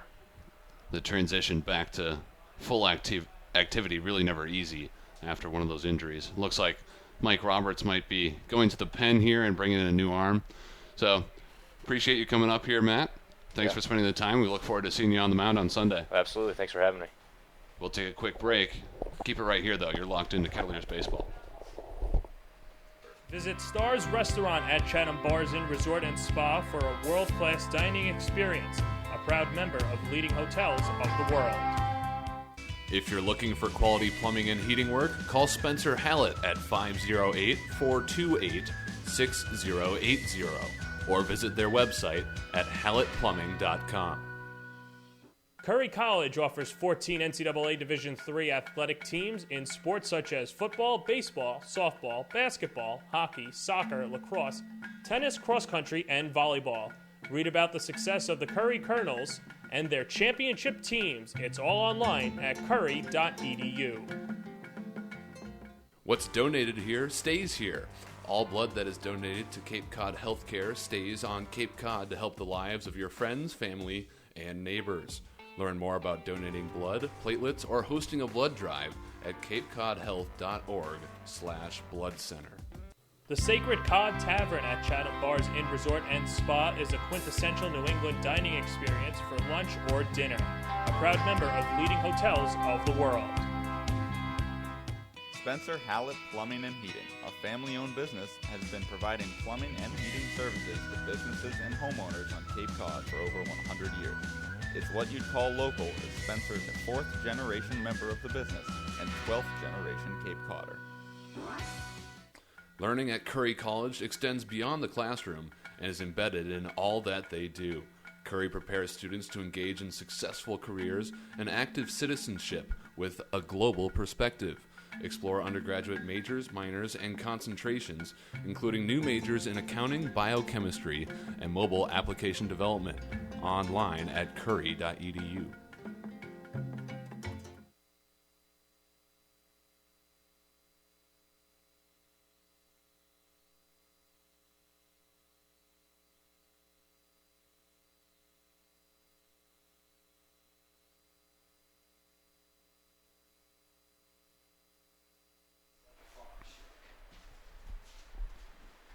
Back here at Lowell Park in the top of the 5th inning, a new pitcher now on the bump for the Kettleers. It's Eddie Mole, who has replaced Connor Simmons, and Aiden Doyle making his way back to the press box to join me up here. 2 men on for the Harbor Hawks with 1 down. Carl Staduar and then Brett Netzer, the 8 and 9 hitters, due up next. Mole works from the stretch. First pitch fastball hit on the ground up the middle, could be 2. Jones over to Fisher, relay to first, in time. Mole needs just 1 pitch to get Cotuit out of the jam. A 4-6-3 double play for Hyannis in the 5th. No runs, 1 hit, no errors, 2 men left on. 4.5 in the books now at Lowell Park. Cotuit leading Hyannis 2-1.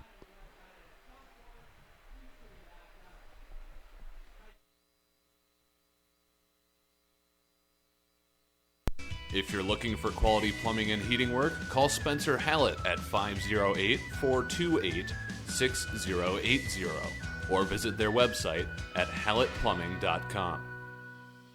Curry College offers 14 NCAA Division III athletic teams in sports such as football, baseball, softball, basketball, hockey, soccer, lacrosse, tennis, cross country, and volleyball. Read about the success of the Curry Colonels and their championship teams. It's all online at curry.edu. What's donated here stays here. All blood that is donated to Cape Cod Healthcare stays on Cape Cod to help the lives of your friends, family, and neighbors. Learn more about donating blood, platelets, or hosting a blood drive at capecodhealth.org/blood center.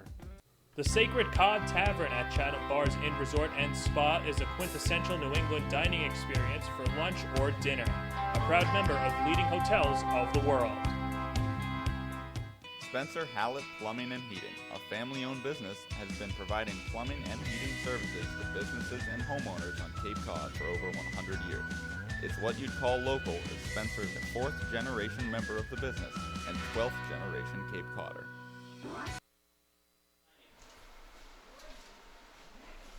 Cotuit gets a double play to end the top of the 5th inning, and now they come to the plate in the bottom of the frame.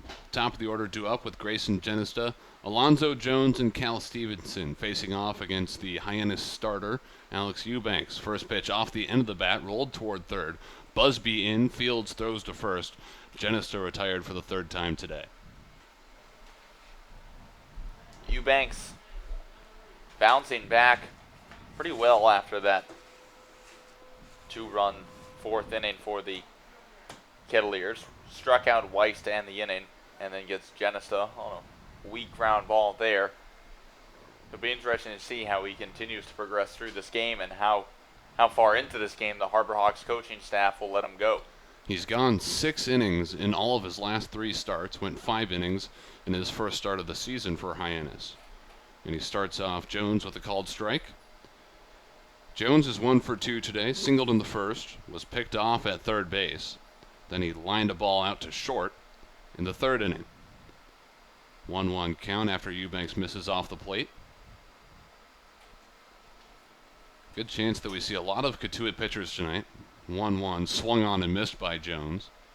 And there may be more on the way.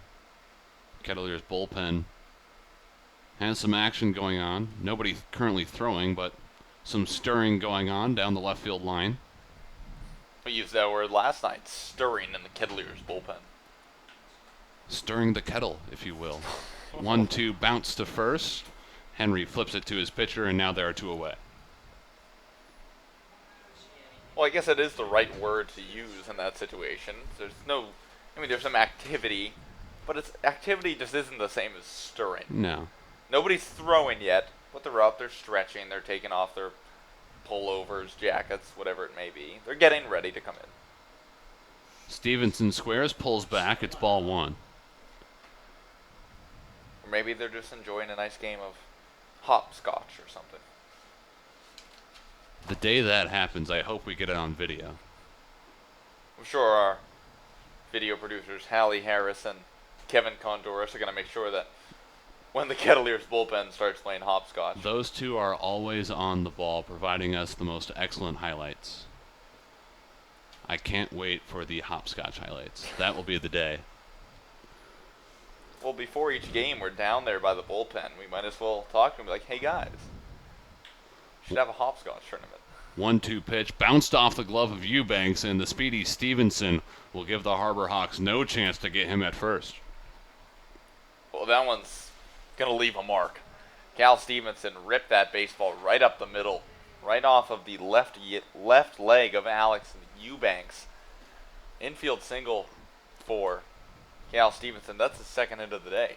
I think that got Eubanks on the glove, didn't it? I thought it hit leg. In any case, Stevenson safe at first base with 2 down. A.J. Balta stepping in.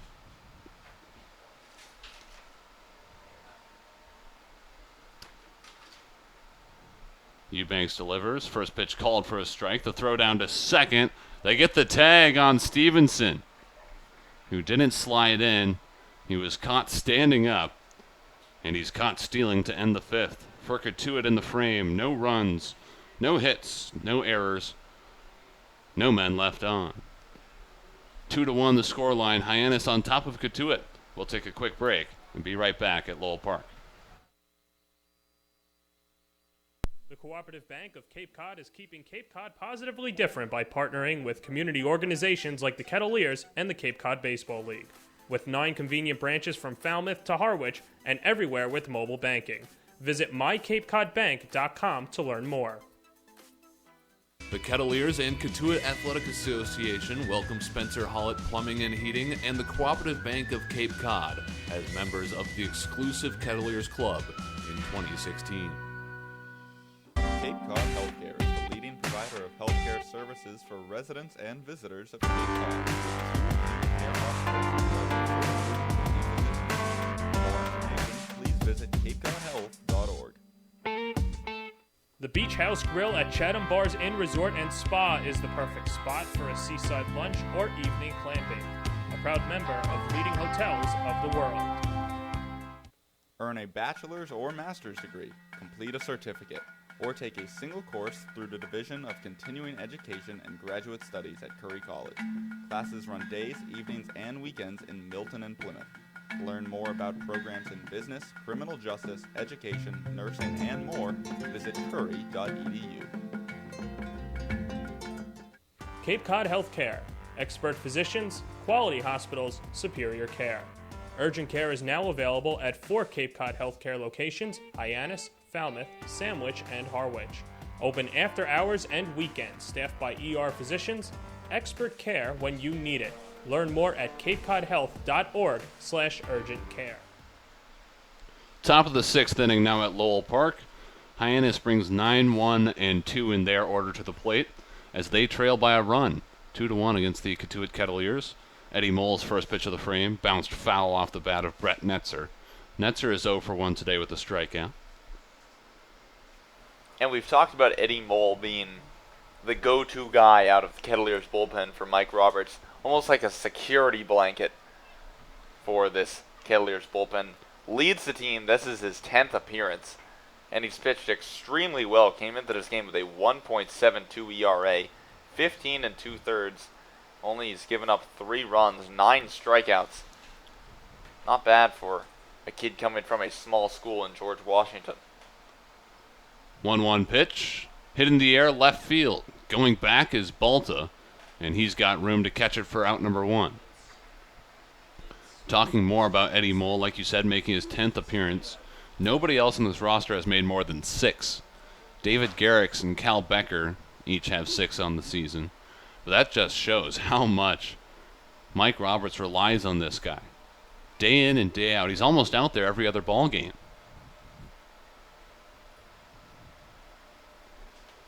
Top of the order now with Trey Truitt, who's 0 for 2 with a strikeout and a line out to third. Swings at the first pitch and loops it foul over the first base side.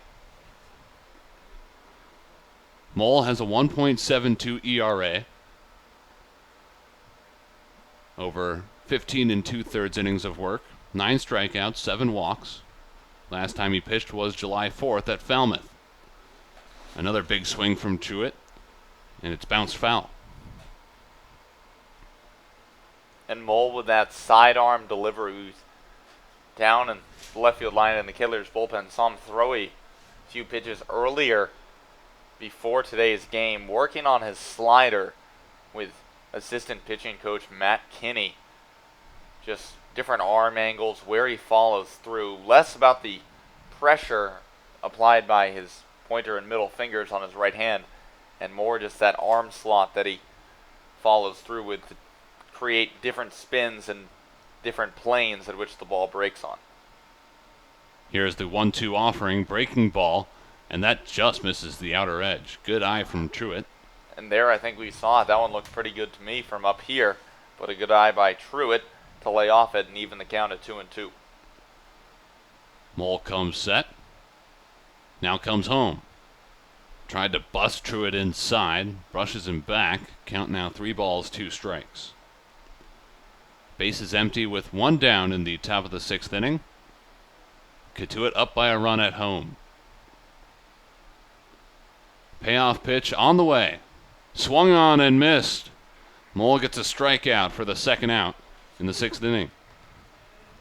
Well, that's Eddie Moll's 10th strikeout of the year in 10 appearances. He just really keeps hitters off balance. Never, or rarely do you see hitters against Eddie Moll make hard contact and really put a charge into a baseball. Usually you see weak ground balls, soft little pop-ups, or a strikeout like we saw there against Truitt. Ford Proctor digs in and hits a deep fly ball to center field. Going back is Cal Stevenson, and he won't get to it. It's down and rolls to the fence. Proctor around second. The relay from Fisher to third. In time, Dorian applies the tag, and they get Proctor at third base. A great relay from the Cotuit outfield to take a triple away from the Hyannis second baseman. If you want to see a video or an example of how to properly execute a relay from the outfield. Just watch that. Cal Stevenson, accurate and strong throw to Fisher, who positioned himself perfectly to make a strong and accurate throw to Dorian at third and deliver it as they catch Proctor, trying to stretch a double into a triple. That does it for Hyannis in the top of the sixth. We'll take a quick break and return with the bottom of the frame. Cotuit leading 2-1 at Lowell Park. Do you know what that sound is?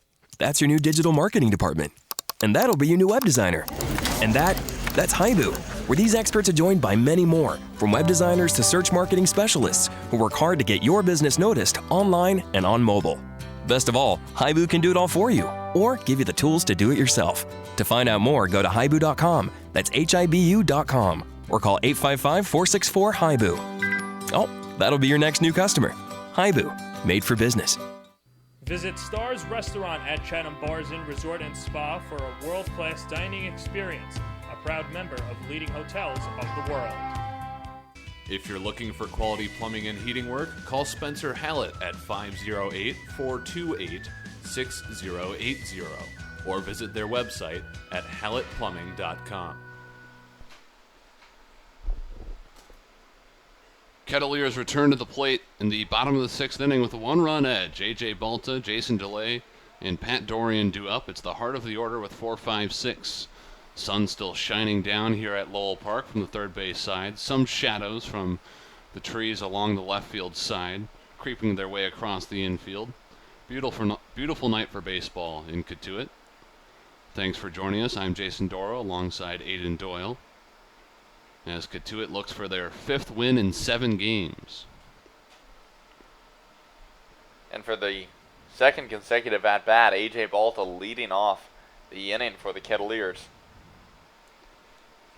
Count now 2 balls and 1 strike for Balta, who is 1 for 1 in this contest, walked in the first, singled to lead off the fourth. 2-1 offering. Also called for a strike. Nice pitch from Eubanks. He's just seen the ball so well up at the plate over these last few games. Hitting the ball, seeing the ball well. Been, without a doubt, the hottest hitter in this Kettleers lineup. Balta fouls one off down the first base side, stays alive at 2-2. Eubanks now in his 6th inning of work for Hyannis tonight. Balta forcing him to throw a lot of pitches. Well, this will be the 7th pitch of the at-bat coming up against Balta. And we talked so much about the great plate discipline by guys like Grayson Genister or Cal Stevenson. It's the exact same with A.J. Balta. 2-2 pitch. Again, Balta gets a small piece, and we'll do it all again. That's exactly what you want out of a hitter. See who's going to make the mistake first. If it's close, foul it off and wait for the pitcher, in this case Eubanks, to throw one over the heart of the plate and try and capitalize. Here's the 2-2. Hit by Balta out to right. It's hit directly at Netzer, who camps under it, puts it away for out number 1. Even that fly out, though.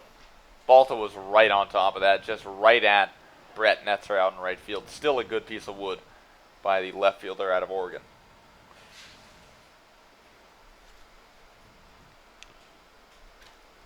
That brings up Jason DeLay.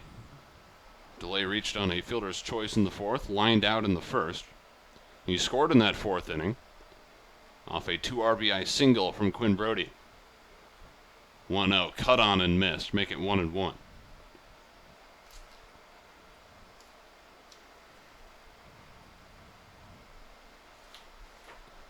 Eubanks to the windup, the 1-1 pitch, again swung on and missed. DeLay chasing a low breaking ball.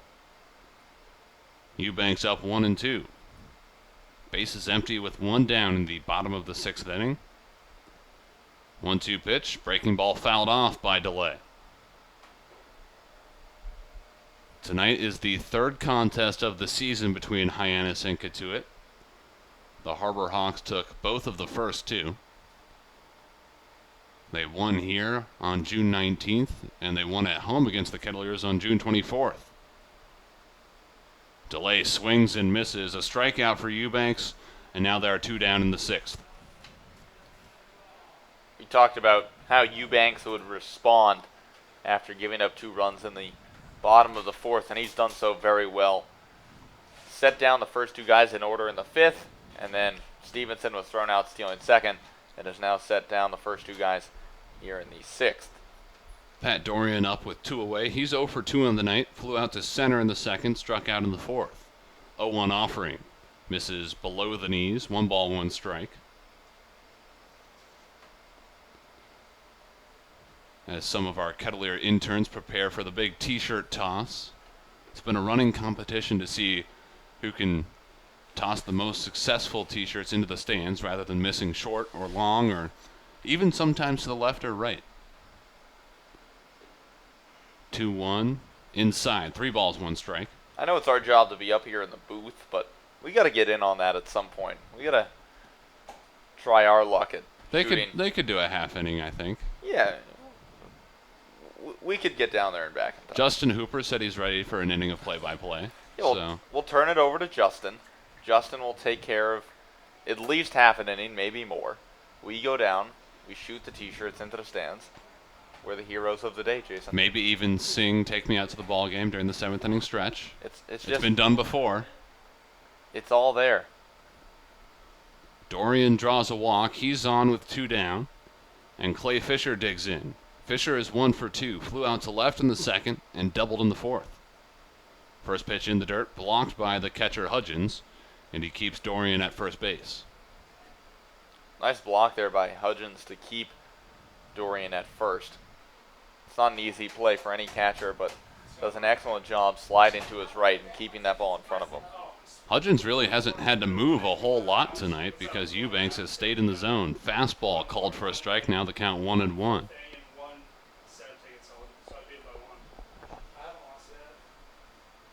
2 down and 1 aboard for Cotuit in the 6th. They lead by a run, 2-1 at home against the Hyannis Harbor Hawks. Eubanks steps off, a quick throw to first, but Dorian dives back in.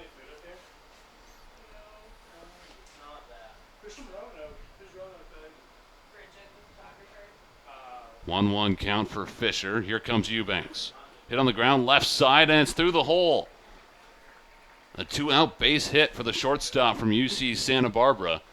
Now 2 men on at first and second for Quinn Brody, who delivered in a very similar situation last time he came to the plate. We've talked about the adjustment period for a lot of hitters coming to the Cape League, adjusting to the wooden bats. For Clay Fisher coming all the way across the country, he was thrown right into the fire just a few nights ago, and he's performed extremely well. Tonight, 2 for 3, but even his out, the fly ball to left field, just missed a home run. Since getting here to get to it, he's been brilliant. No adjustment period needed for Clay Fisher. And that will be it for Alex Eubanks. Hyannis making a pitching change in the 6th. We'll make a quick break here as they swap arms. We'll come back with the rest of this frame. Cotuit leading 2-1 at Lowell Park. What's donated here stays here. All blood that is donated to Cape Cod Healthcare stays on Cape Cod to help the lives of your friends, family, and neighbors. Learn more about donating blood, platelets, or hosting a blood drive at capecodhealth.org/blood center. The Sacred Cod Tavern at Chatham Bars Inn Resort and Spa is a quintessential New England dining experience for lunch or dinner. A proud member of leading hotels of the world. Spencer Hallett Plumbing and Heating, a family-owned business, has been providing plumbing and heating services to businesses and homeowners on Cape Cod for over 100 years. It's what you'd call local, as Spencer's a 4th generation member of the business and 12th generation Cape Codder. Learning at Curry College extends beyond the classroom and is embedded in all that they do. Curry prepares students to engage in successful careers and active citizenship with a global perspective. Explore undergraduate majors, minors, and concentrations, including new majors in accounting, biochemistry, and mobile application development, online at curry.edu.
Hyannis makes their first pitching change of the night in the bottom of the 6th inning. No more Alex Eubanks on the bump. It's Lucas Gilbreth, a lefty out of the University of Minnesota, taking the hill.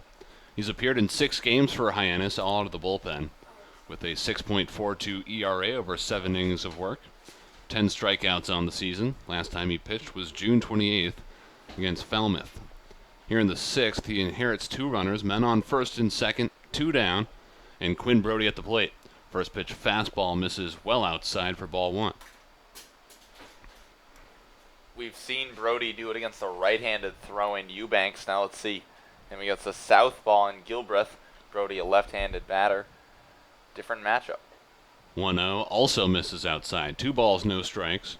And Brody can really open up his approach here. He's 2 for 2 at the plate, doubled in the 2nd, singled in the 4th, and that base knock brought home 2 runs. The only runs of the night for Cotuit so far. Gilbreth comes set. And Brody blasts his pitch to right field. And you're right, Aiden. You can kiss that baseball goodbye. That ball absolutely crushed. You will not find that. That's in a different town. Wow. He might have hit it to Hyannis. Yeah, that one just landed in McKeon Park. It's a nice 5-1 present for the Hyannis Harborhawks over there in McKeon Park. 5 runs for Cotuit, 5 RBI for Quinn Brody. He's 3 for 3 on the night, and he's looking like a stud of the game, I have to say myself. I was just about to say, well, we have an early favorite for stud of the game right now, Quinn Brody. I talked about how impressed I was after he singled back in the 4th. Now I don't have words, although I keep speaking, I'm not sure why. I really have a problem with that. I just need to be quiet. Kind sometimes. of your job here. Bases emptied for Albie Weiss. First pitch fastball outside, ball 1. But seriously though, we talked about the lefty-lefty matchup. Quinn Brody does even better. That ball elevated a bit in the zone, right on top of it, crushes it to right field. Weiss swings at the 1-0. There's a pop-up in the infield. Third baseman Busby comes in, catches it in foul territory for out number 3. Hyannis makes a pitching change, but it doesn't really pay off. Quinn Brody comes through for Cotuit with a 3-run home run. 3 runs in the frame on 2 hits, no errors, no one left on. Cotuit opening things up in the 6th. It's now 5-1 as we head to the 7th at Lowell Park.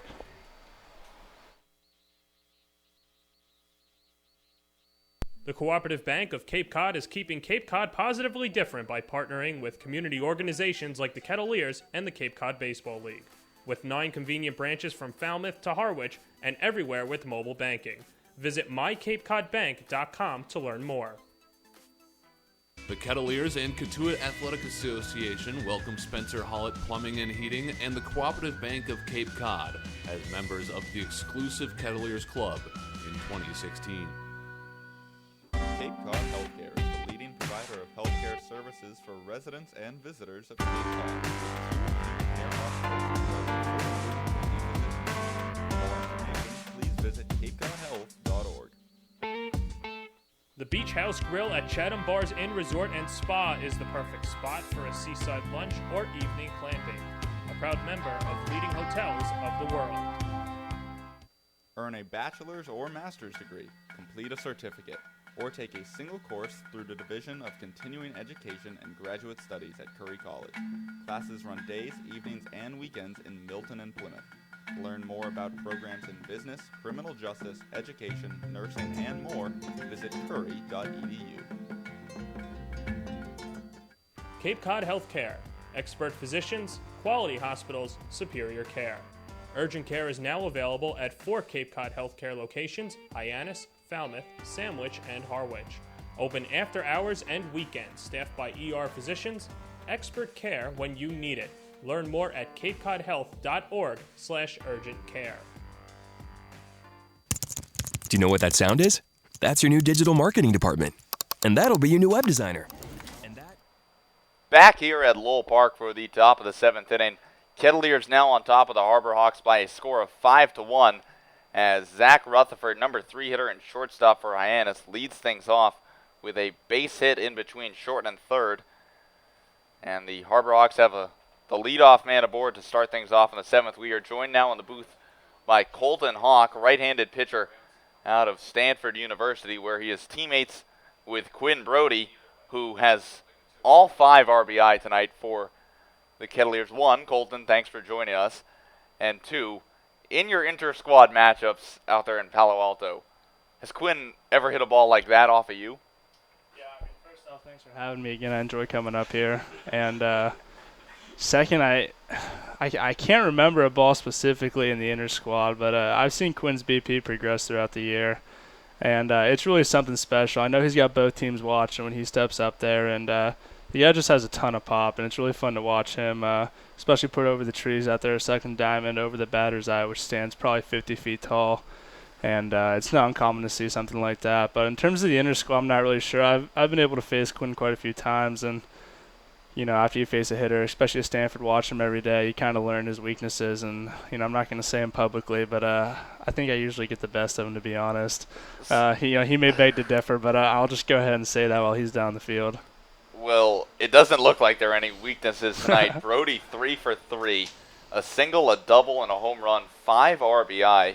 He is doing something else as Eddie Mole plunks number 4 hitter Jordan Rogers. So now Hyannis with 2 men aboard and nobody down to start things off in the 7th.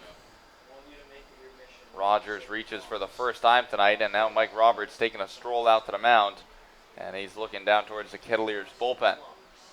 Now, Colton, how has anything improved here on the Cape for you? You talked about so much about how you've enjoyed your time playing for the Kettleers.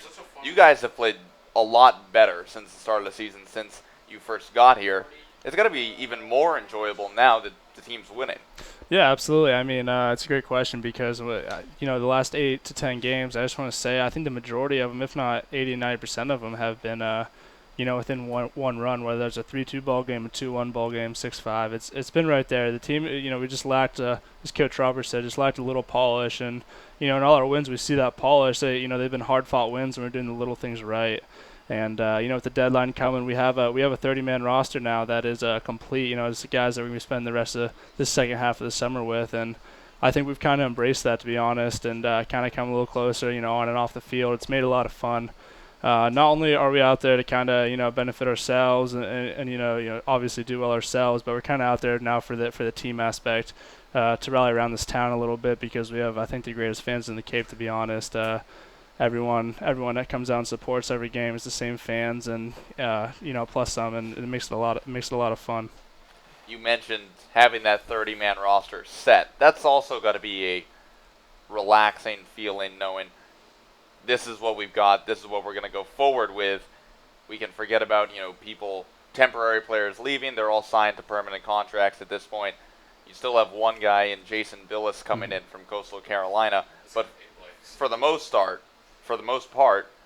the team's set. That's got to be a good feeling too. Yeah, I mean, I absolutely agree. I would say that just you know, watching the few 5 or 6 temporary players we have get those full contracts was really something special. You know, it showed something in them and said something about what they want to do with this team. And you know, the rest of the guys everyone's trying to earn a spot out there, and I think everyone's getting pretty good playing time. I think at Quinn, who, you know, got pulled last night in the 7th, and you know, obviously that's not what you want to happen, you know, and at the end of the day, you know, he probably thought about that a little bit, comes back today, and, you know, we see him 3 for 3, and, you know, I just know Quinn as a great friend and a great teammate that, you know, just the kind of competitor he is, and I think that's just kind of the way the guys are playing right now. We certainly have a chip on our shoulder out there with the slow start, but I think that says nothing about these 25 games that we're about to give this town and play for each other. Jared Padgett now coming into this game for the Kettleers, left-handed reliever out of Mississippi State. It says on your profile you played basketball in high school, but you also played football as a freshman. Do you know that Jared Padgett was an all-state quarterback in Florida and had offers from South Carolina as well as other FBS schools? You know, why didn't you pursue it? You could have been playing against Jared Padgett. I'm glad you brought that up. I didn't want to steal his thunder. He sat down there in the pen and humbly and subtly told us, yeah, if I would have gone somewhere to play 2 sports, I would have gone to South Carolina. And, you know, to some of these guys, a lot of them are athletes out there, more so than I am, that's for sure. they have that opportunity. And from my perspective, it's crazy hearing something like that. Jared could be that athlete, that competitor. It says a lot about him that he could go out there, play 2 sports. I don't think he's the only other one. I know with Alonzo's speed, he had plenty of other options, and he's sitting out there at second base right now, arguably, actually probably non-arguably, statistically the fastest kid in the nation. And he's proven that, and just a lot of the rest of these guys. I know Quinn could have played Division I soccer. I know Jack could have done some other things too, just be my teammates at Stanford and hearing them. It's really cool to see how, honestly, just it's tough to tell sometimes on the baseball diamond, but there's just 9 athletes out there, 18 on both teams, and starring out there, and it makes it really interesting. Jared's definitely been blessed to have his opportunities, and I know where he's from, Florida, being All-State, that means a lot more than probably somewhere in Pennsylvania, like where I'm from or whatnot, and just goes to show a lot about him. Well, hey, you got Penn State and Pitt, so some quality football programs in Pennsylvania. And I didn't even know that Quinn supposedly could play D1 soccer. Yeah, I got a great story about Quinn. Yeah, we were Thanksgiving my freshman year. I went back down to LA with him, and he has some family in the Central Valley out in California. So we went out there, and apparently his 9th grade year he had played soccer, and ultimately ended up quitting or giving it up to play baseball. And I guess he was getting looked at as a freshman, so there's a soccer ball there while we were sitting out in the polo fields, and Quinn picks it up and juggles it like 220 times without dropping it. Like hadn't picked up a soccer ball in who knows how long, and I'm just, some kids are just kind of, guess blessed with that. He was, obviously I didn't believe him at first, but then he just picked up the soccer ball, did that, and I was like, all right, man, I believe you and whatnot. And it's just pretty funny. It's definitely something I could do. I'm not too good with my feet, that's for sure. Now, both of you attend Stanford University. You guys have a pretty good soccer program. National champions this year. Do you think Quinn could have played on that Stanford Cardinal team with Jordan Morris? I'll tell you what, Quinn likes to knock people around, and I know the soccer team pretty well at Stanford, most of the guys, and that's what they do out there. It's funny going to the games. They get a lot of flack because of being on the soccer field and whatnot, and not being as tough as a baseball team. But you go to one of their games and they're knocking each other around. Quinn likes to be that way. It's pretty funny, and he's pretty good with his feet. He takes big strides, and people want to say that he doesn't look like he's going max effort, but he might be one of the fastest guys out there than Alonzo. I know at Stanford he's the fastest guy on our team right now, and I'm sure he could do it, to be honest, if he put forward the effort. 2-2 the count to Dylan Busby. Runners on first and second. Patchett deals, and this one popped in the air down the right field line. Brody ranging towards the fence, but that one will move out of play, so Busby stays alive at 2-2. You're listed at 6'5". Are you indeed 6'5"? Absolutely, yeah. Okay. You also played 2 years of high school basketball. Our very own Jason Doro here is also supposedly 6'5". He plays on the club basketball team at Northwestern. I'm sensing a eventual one-on-one matchup here.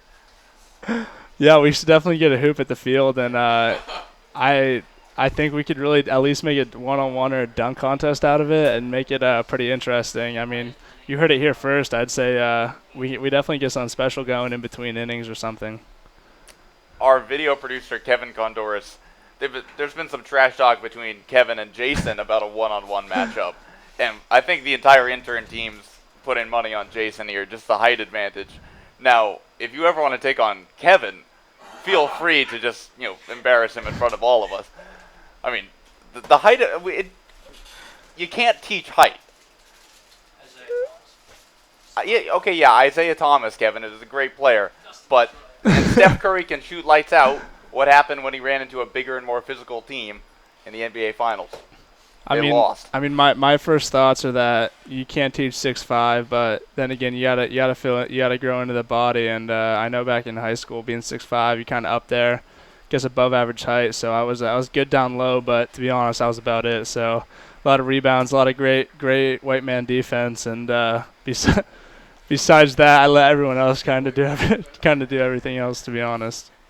Well, Chris Hudgens grounds into the inning-ending double play. Pat Dorian stepped on third and then threw out Hudgens at first. We're through half an inning. Do you want to stay on for the bottom of the seventh? I mean, absolutely. It's a great view up here. All right, well, it's time to stretch here at Lowell Park. We're not going to continue the inning because I want to sing Take Me Out to the Ball Game. I'm not going to put all of you listeners through that again. I did that last time we faced Hyannis. So we're going to take a short break, and we'll be back right after this with more from Colton Hawk.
Top of the order as we move to the bottom of the 7th inning for the Kettleers. Grayson Genesta takes ball 1 inside as Lucas Gilbreth misses with the fastball.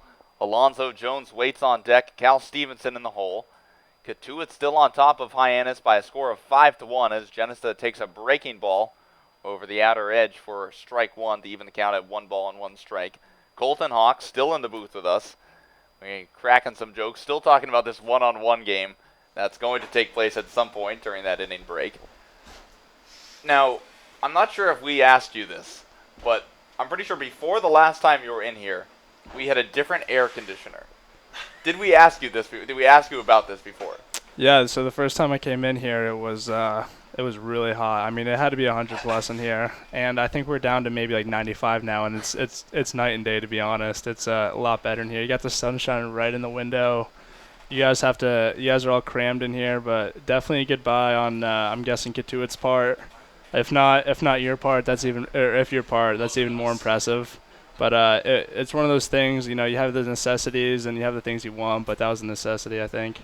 Genesta goes down swinging, but that's what we were going to ask you is, do you notice a difference in the temperature in here? Does it feel a little bit more comfortable? Yeah, absolutely. There's some air going, and out there it was a hot one today in Cotuit. I saw it was up to 94, I think, and in here, it's definitely a lot cooler. It feels great. Once that sun goes down, it's perfect up here. Now, Stanford, school you attend in Palo Alto, as Alonzo Jones lines out to Zach Rutherford at short. Obviously well known for its academics as well as its athletics. On your bio on the Stanford website, it says you chose Stanford because, quote, it offers the greatest opportunity to excel athletically on the baseball field and also academically in the classroom. You were in the National Honor Society for 2 years in high school. You were a state finalist for the Future Business Leaders of America in 2011, and then you were also participated in 2012 and 2013.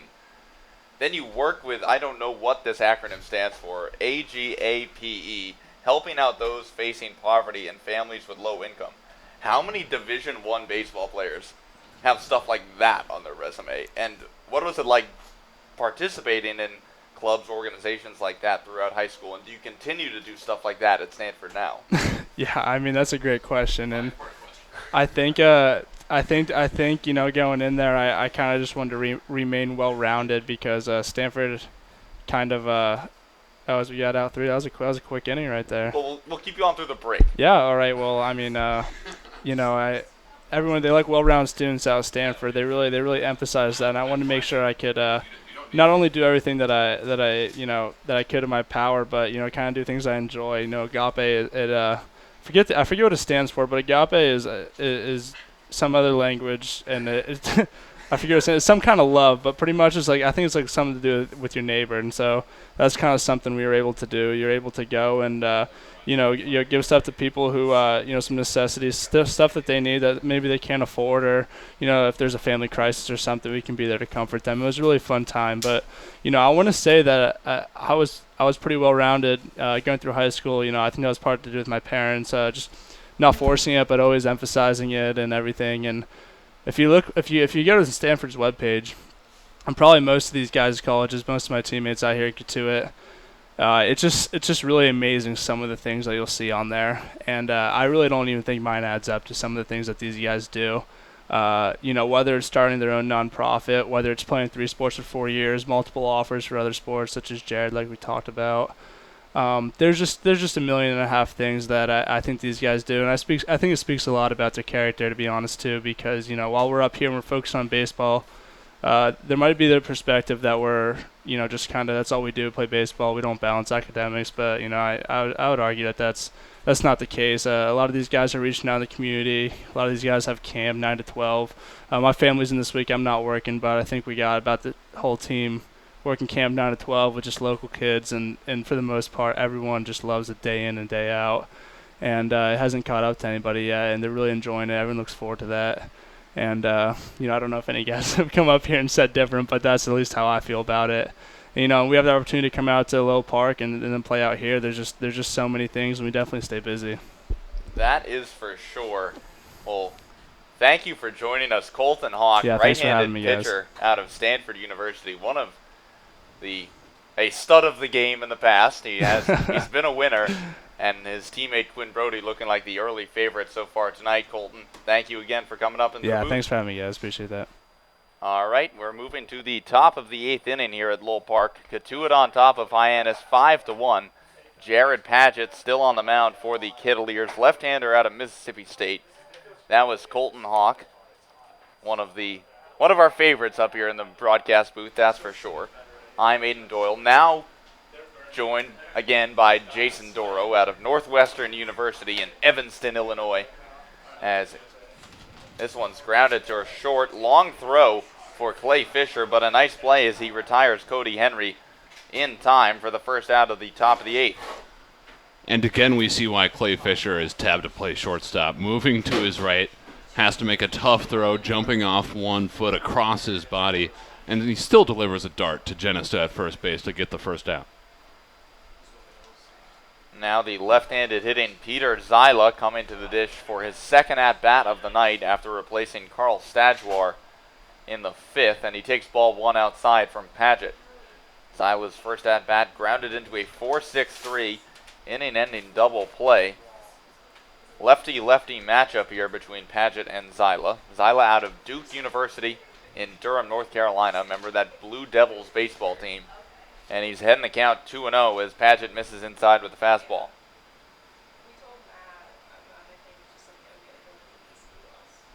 Shadows covering the majority of the left side of the field here at Lowell Park. Padgett deals the 2-0. This one chopped towards second. Ranging to his left is Ryan Hagan, and his throw onto first in time for the second out. Hagan replaced Alonzo Jones to start things off, or to start the 8th inning in the field. So Hagan takes over at second, as well as the number 2 spot in this Kettleers lineup. And now the number 9 hitter, Brett Netzer, comes to the plate with 2 down in the 8th.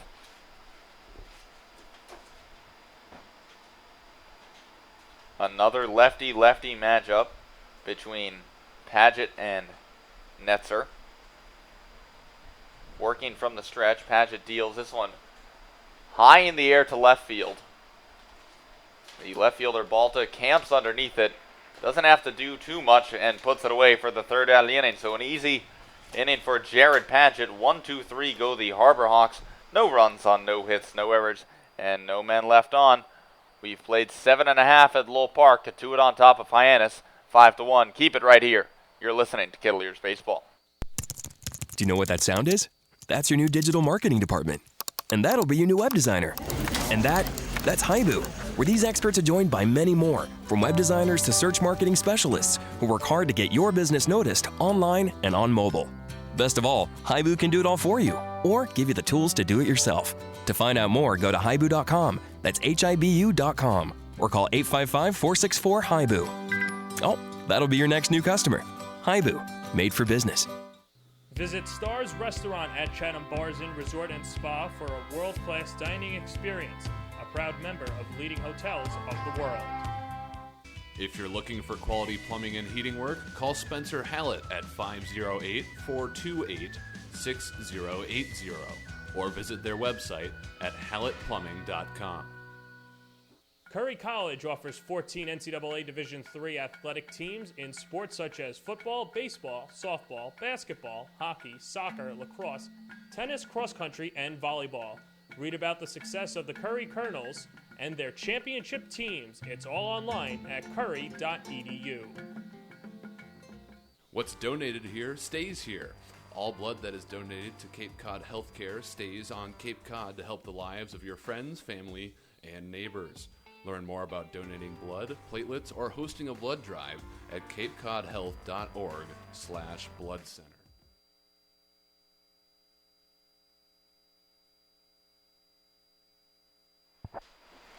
Jackson Klein starting things off for the Kettleers here in the bottom of the 8th inning at Lowell Park.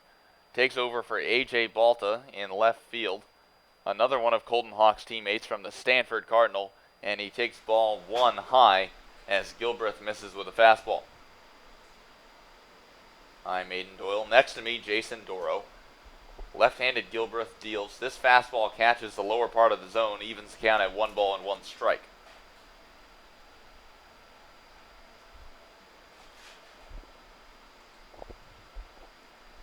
Klein, first at bat today. And he's heading the count 2-1. Gilbreth misses high and outside with a fastball. Klein out of Stanford University. Really been one of the stars of this Kettleers team on both sides of the ball so far this season. And he chases this fastball high out of the zone to even the count at 2-2.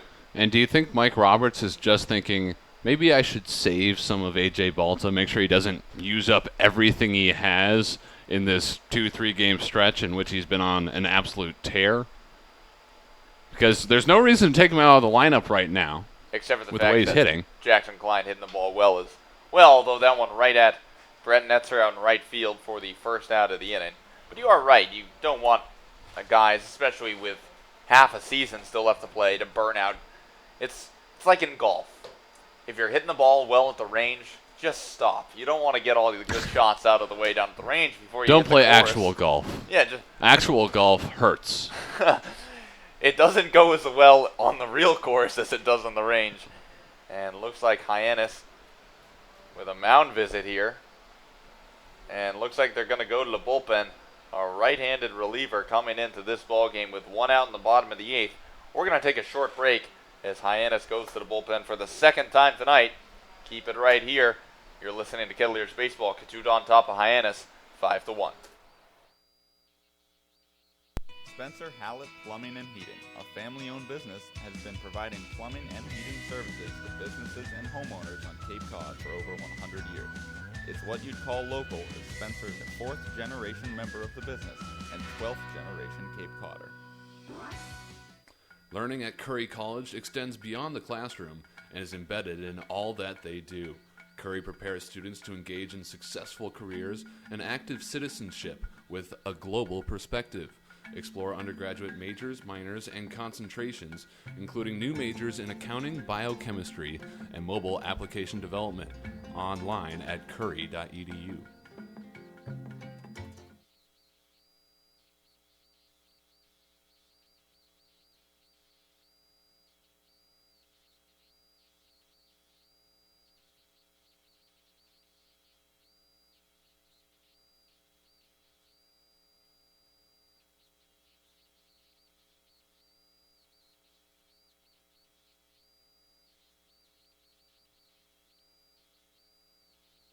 The Cooperative Bank of Cape Cod is keeping Cape Cod positively different by partnering with community organizations like the Kettleers and the Cape Cod Baseball League. With 9 convenient branches from Falmouth to Harwich and everywhere with mobile banking. Visit mycapecodbank.com to learn more. The Kettleers and Cotuit Athletic Association welcome Spencer Hollett Plumbing and Heating and the Cooperative Bank of Cape Cod as members of the exclusive Kettleers Club in 2016. Cape Cod Healthcare is the leading provider of healthcare services for residents and visitors of Cape Cod.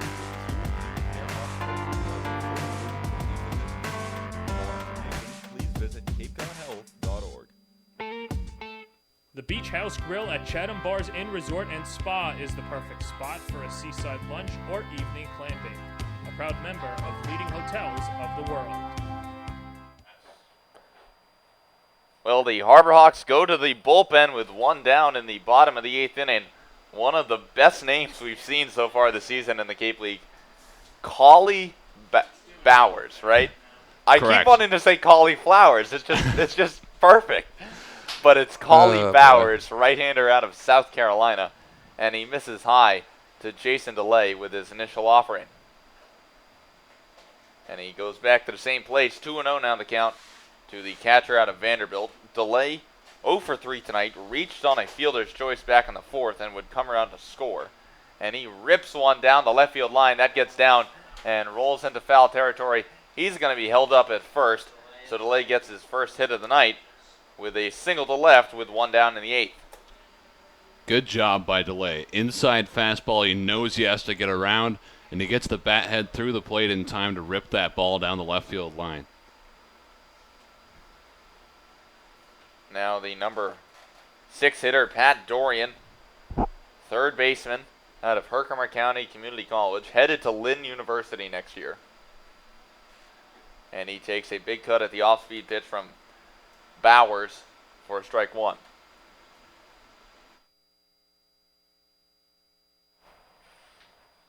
Left-handed hitting Dorian against the right-handed throwing Bowers. 1 man aboard, 0-1 the count. And Dorian shows bunt, but bunts it foul, and it's promptly knocked down by Clay Fisher with the bat in the on-deck circle. So the count 0-2 now on Dorian, who's 0 for 2 tonight, reached on a walk in the 6th, and would come around to score on the Quinn Brody moonshot to right field. Brody responsible for all 5 of the runs tonight for the Kettleers, and Dorian goes down looking as Bowers paints the outside corner with the off-speed pitch for the second out of the inning. Are you as curious to learn about Lynn University as I am? A little. It's intriguing. 2,100 students located in Boca Raton, Florida. In the Sunshine State Conference, Division II baseball. Nicknamed the Fighting Knights, their mascot, of course, named Lance. Ha! I get it, because he was a knight of the round table. Clay Fisher, right-handed hitting shortstop out of UCSB, up now. Heading the count 1-0 when he takes a big cut at the breaking ball from Bowers, but gets nothing. Count evens at 1 ball and 1 strike.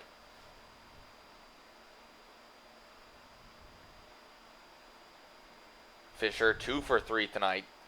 Flew out to left in the 2nd, doubled in the 4th, singled in the 6th, 2 runs scored. And he looks at strike 2 as Bowers paints the outside corner with a fastball.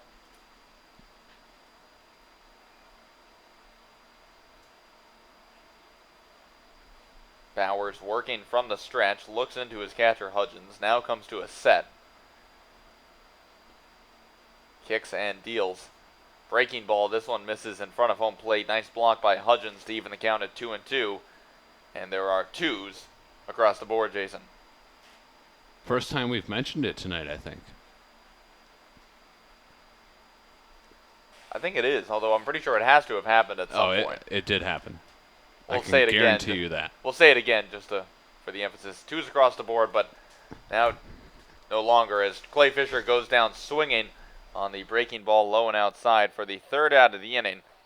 No runs on 1 hit, no errors, 1 man left on. Hyannis coming up for the top of the 9th inning with the top of the order. Trey Truitt, Ford Proctor, and Zach Rutherford due up. It's their last chance to stage a rally here at Lowell Park. As we move to the top of the 9th, Kettleers on top of the Harbor Hawks, 5-1. Keep it right here. You're listening to Kettleers Baseball. Cape Cod Healthcare. Expert physicians, quality hospitals, superior care. Urgent care is now available at 4 Cape Cod Healthcare locations: Hyannis, Falmouth, Sandwich, and Harwich. Open after hours and weekends, staffed by ER physicians. Expert care when you need it. Learn more at capecodhealth.org/urgent care. Do you know what that sound is? That's your new digital marketing department. And that'll be your new web designer. And that's Haibu, where these experts are joined by many more, from web designers to search marketing specialists, who work hard to get your business noticed online and on mobile. Best of all, Haibu can do it all for you, or give you the tools to do it yourself.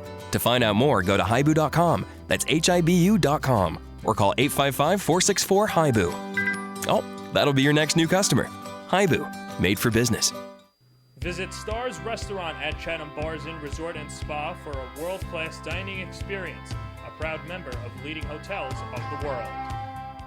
If you're looking for quality plumbing and heating work, call Spencer Hallett at 508-428-6080 or visit their website at hallettplumbing.com.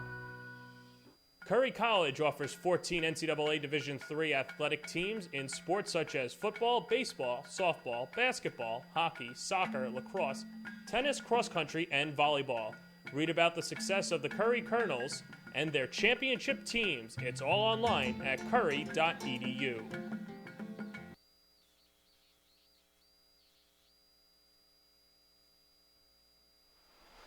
Top of the order with Trey Truitt coming up for the Hyannis Harbor Hawks. Jared Padgett still on the mound for the Kettleers, looking to close this one out. As Cotuit on top of Hyannis by a score of 5-1, and he gets Truitt swinging on the initial offering. 0-1 now the count. 9th inning, Cotuit on top 5-1. Looking to move to 500 at home this year. They're 5-6 coming into this game as Truitt lines one foul and falls behind 0-2. How about a quick trip around the Cape Cod Baseball League, Aiden? How about a quick trip around the Cape? Falmouth Brewster tied up at 2s in the top of the second. Cotuit leads Hyannis 5-1. Sometimes I read that score anyway, just for fun, just for emphasis. YD is winning at home, 6-3 against Orleans in the bottom of the 6th. Well, Jared Padgett doesn't care about your trip around the Cape. He just cares about getting home as he strikes out Trey Truitt looking for the first out of the ninth. Trey Truitt gets the trip back to the dugout. And then we have 2 scoreless ball games. Harwich and Bourne both scoreless in the top of the 5th, and Wareham and Chatham don't have a score yet in the bottom of the 1st. Hey, Jason. Yeah. Considering Falmouth and Brewster are tied 2-2 in the top of the 2nd, could you say that there are 2s across the board there? There most definitely are on CapeCodBaseball.org. Oh, yes, there are, as Ford Proctor takes ball 1 high. Padgett misses with a fastball. Proctor 1 for 3 tonight, doubled in the 6th. And it's a lefty-lefty matchup here. As Padgett, working from the stretch, kicks and fires. This fastball grounded to second, fielded by Hagan. Throw on to first in time, and the Kettleers are 1 out away. And we talked about doing this with our very own John Perez, because he's the one who received the email. I don't want to miss our chance. How about a shout-out to Janet Brannon, Josh Robertson's grandmother, who says she's always a listener, and she's been tuning into every game since June 11th. June 11th, the day before my birthday. She's locked in. Well, we really appreciate it, Miss Brandon. Hope you enjoy listening to Jason and I, and hope you tune in 15 minutes before each game to listen to John Perez with Kettle Talk. And your son, or grandson, excuse me, Josh, is one of our favorite people to have up here in the booth, and one of our favorites to watch on the field as well, as Jared Padgett falls behind 2-0 to Zach Rutherford.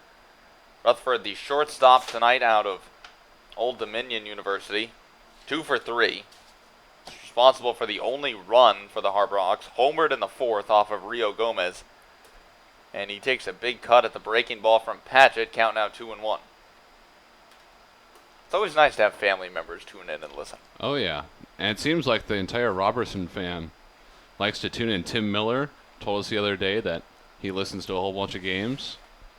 And we talked to Josh after the game yesterday at Chatham about it. He's always so apologetic. Oh, sorry about that. No, we love it. We love it. Hey, Jason, you know what? 2s across the board. 2s across the board. That's what I'm talking about. I love when you catch on to these things. As Zach Rutherford fouled that ball off of his foot and now walking around trying to shake that one off. There are 2s across the board, like we emphatically mentioned. 2 balls, 2 strikes, and 2 outs. So the Harbor Hawks down to their last strike. And as Rutherford recuperates, what have been some takeaways from this game so far? It really feels like Cotuit is in a groove right now. 5 wins over 7 games. The offense is flowing, unlike they were during the first 13, 14 games of the season. Every night they're hitting the ball at least in a couple of frames, and they're giving some support to their pitching staff. I think there's one exception, July 4th at Falmouth. But otherwise, it seems like every night the bats are coming to the plate, and again, the pitching staff is phenomenal. And they win this one 5-1 as Jared Padgett strikes out Zach Rutherford on the breaking ball downstairs. Rutherford goes down swinging for the 2nd time tonight, and Padgett picks up his 3rd strikeout of his relief appearance. Kettleers move to 7 and 16, on the season. They move to 6-6 at home and 3-10 against the Western Division. A big win for the Cotuit Kettleers tonight as they pick up a game on the Hyannis Harbor Hawks, who are ahead of them, or the next team up in the Western Division standings. The star and soon-to-be stud of the game, Quinn Brody, though. What a performance. Another great game for the outfielder out of Stanford. 3 hits, a double, a single, a home run. Give him 5 RBI. He knocked in every run that scored tonight for Cotuit. The Kettleers put 10 hits on the board. The offense, like I said, remaining consistent. And give it up for the pitching staff, too. Because at this point, it doesn't seem like it matters, really, who Mike Roberts puts on the hill. They're all performing. Rio Gomez had one of the most amazing starts we've seen all season, going 3 2/3, striking out 7. 7 of the 11 outs he recorded were strikeouts. Then Connor Simmons was good. Eddie Mole was solid. Jared Padgett with great stuff in the final 3 innings. He didn't give up any hits in those 3 frames, and he struck out 3. Didn't walk anyone. That was a perfect 3 innings of relief from Padgett. Padgett really looked good. And when you think about it, you mentioned the great start by Rio Gomez. He made one bad pitch, elevated a fastball a little bit too much to Zach Rutherford, and he made him pay like good hitters do. Other than that, did not allow a hit, didn't allow a run, didn't walk anybody. Rio Gomez showed Mike Roberts a lot tonight. And for a guy who worked out of the bullpen for Arizona this year, you got to believe Mike Roberts is going to look to him more as this season progresses, maybe even, another spot. You mentioned it as a spot start for a guy out of the bullpen. Probably going to get a lot more consideration for a spot in that bullpen permanently now. He's earned it. Or in that he most rotation. definitely has. I don't know exactly what Mike Roberts' rotation is at the moment. That has shifted throughout this season because you have guys coming to the Cape, you have guys leaving to the Cape, and thus it's hard to keep a 4 or 5 man rotation here for what is just a 44-game season. But Rio Gomez looks to be here for the next month, and he should have some opportunities to get in on the hill. He was brilliant tonight. Quinn Brody, I'm sure if he had gotten another at-bat, he would have hit a triple and hit for the cycle. That's not even a question to me. But in the 3 at-bats that he did have, 3 for 3, single, double, home run, 5 RBI. Quinn, I know you're not listening right now because you're on the field. I literally see you. But if any family members are home, check Twitter tonight. Your relative Quinn Brody's getting set of the game. I don't even think he has to check it. He knows it's coming. Oh, he knows. He knows you got it. Well, that'll just about wrap it up for Jason and I here at Lowell Park. Kettleers defeat the Hyannis Harbor Hawks by a score of 5-1. Cotuit with 5 runs, 10 hits, no errors. Hyannis 1 run on 5 hits with no errors. Tomorrow's an off day as the position players head up to Fenway Park in Boston for the Fenway workout. They depart here at Lowell Park early in the morning. They'll be back around noontime, 1 o'clock, somewhere around there. But it's sure to be a great experience for them and should be a fun time for Jason and I as well. After that, they're back here in Cotuit Friday against the Wareham Gatemen at 5 o'clock. Be sure to tune in at 4:45 for Kettle Talk, the official pregame show of the Cotuit Kettleers with our very own John Perez. To everybody from Pedro Gomez to Janet Brannon, all of you listening, thank you for tuning in to another edition of Kettleers Baseball. We hope you enjoyed it, and we'll be back Friday at 4:45. Thank you for listening, and have a wonderful and safe Wednesday night.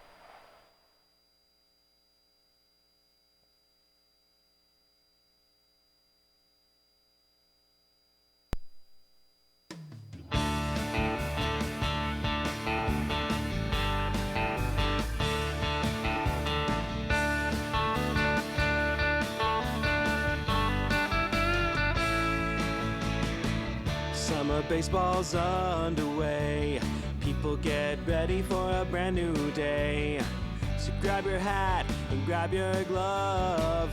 We gotta cheer for the team we love. The ball's racing down the line. Come on, coach, give them a sign. The runner's waiting, he's ready to steal. The Kettleers are gonna seal the deal. Hey, Cotuit, hey, hey, Cotuit. We all know that the boys can do it. Hey, Cotuit, hey, hey, Cotuit. We all know that the boys can do it. Playing baseball the Cape Cod way. Kettleers are gonna win today.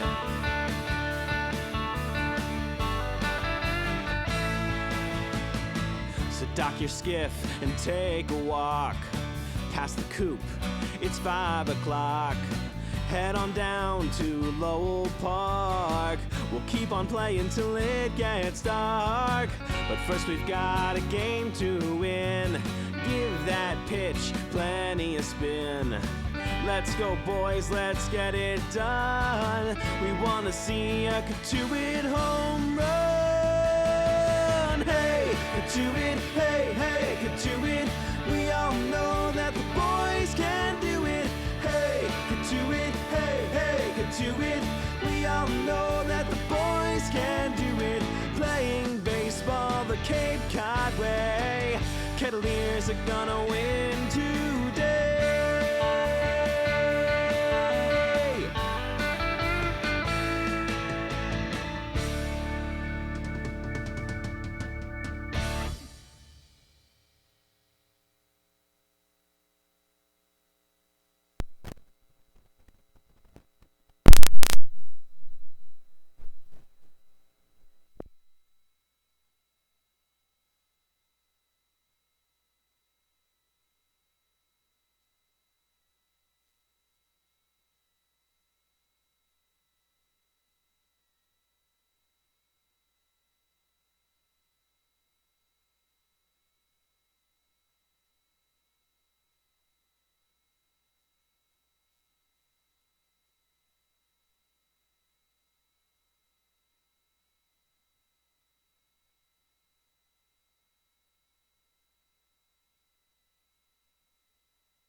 Gomez to Janet Brannon, all of you listening, thank you for tuning in to another edition of Kettleers Baseball. We hope you enjoyed it, and we'll be back Friday at 4:45. Thank you for listening, and have a wonderful and safe Wednesday night.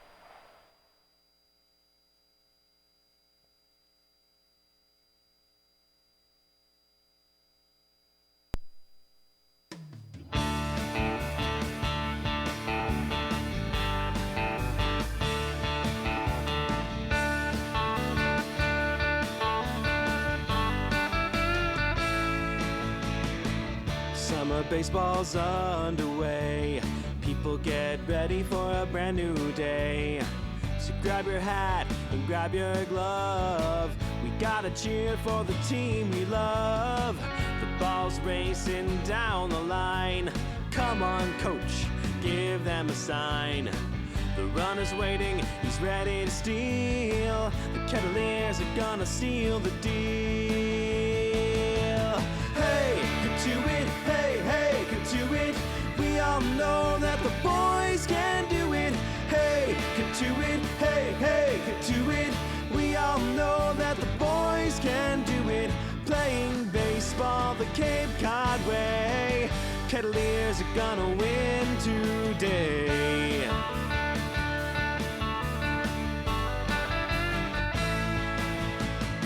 So dock your skiff and take a walk past the coop. It's 5 o'clock. Head on down to Lowell Park. We'll keep on playing till it gets dark. But first we've got a game to win. Give that pitch plenty of spin. Let's go, boys, let's get it done. We want to see a Cotuit home run. Hey, Cotuit, hey, hey, Cotuit. We all know that the boys can do it. Hey, Cotuit, hey, hey, Cotuit. We all know that the boys can do it. Playing baseball the Cape Cod way. Kettleers are gonna win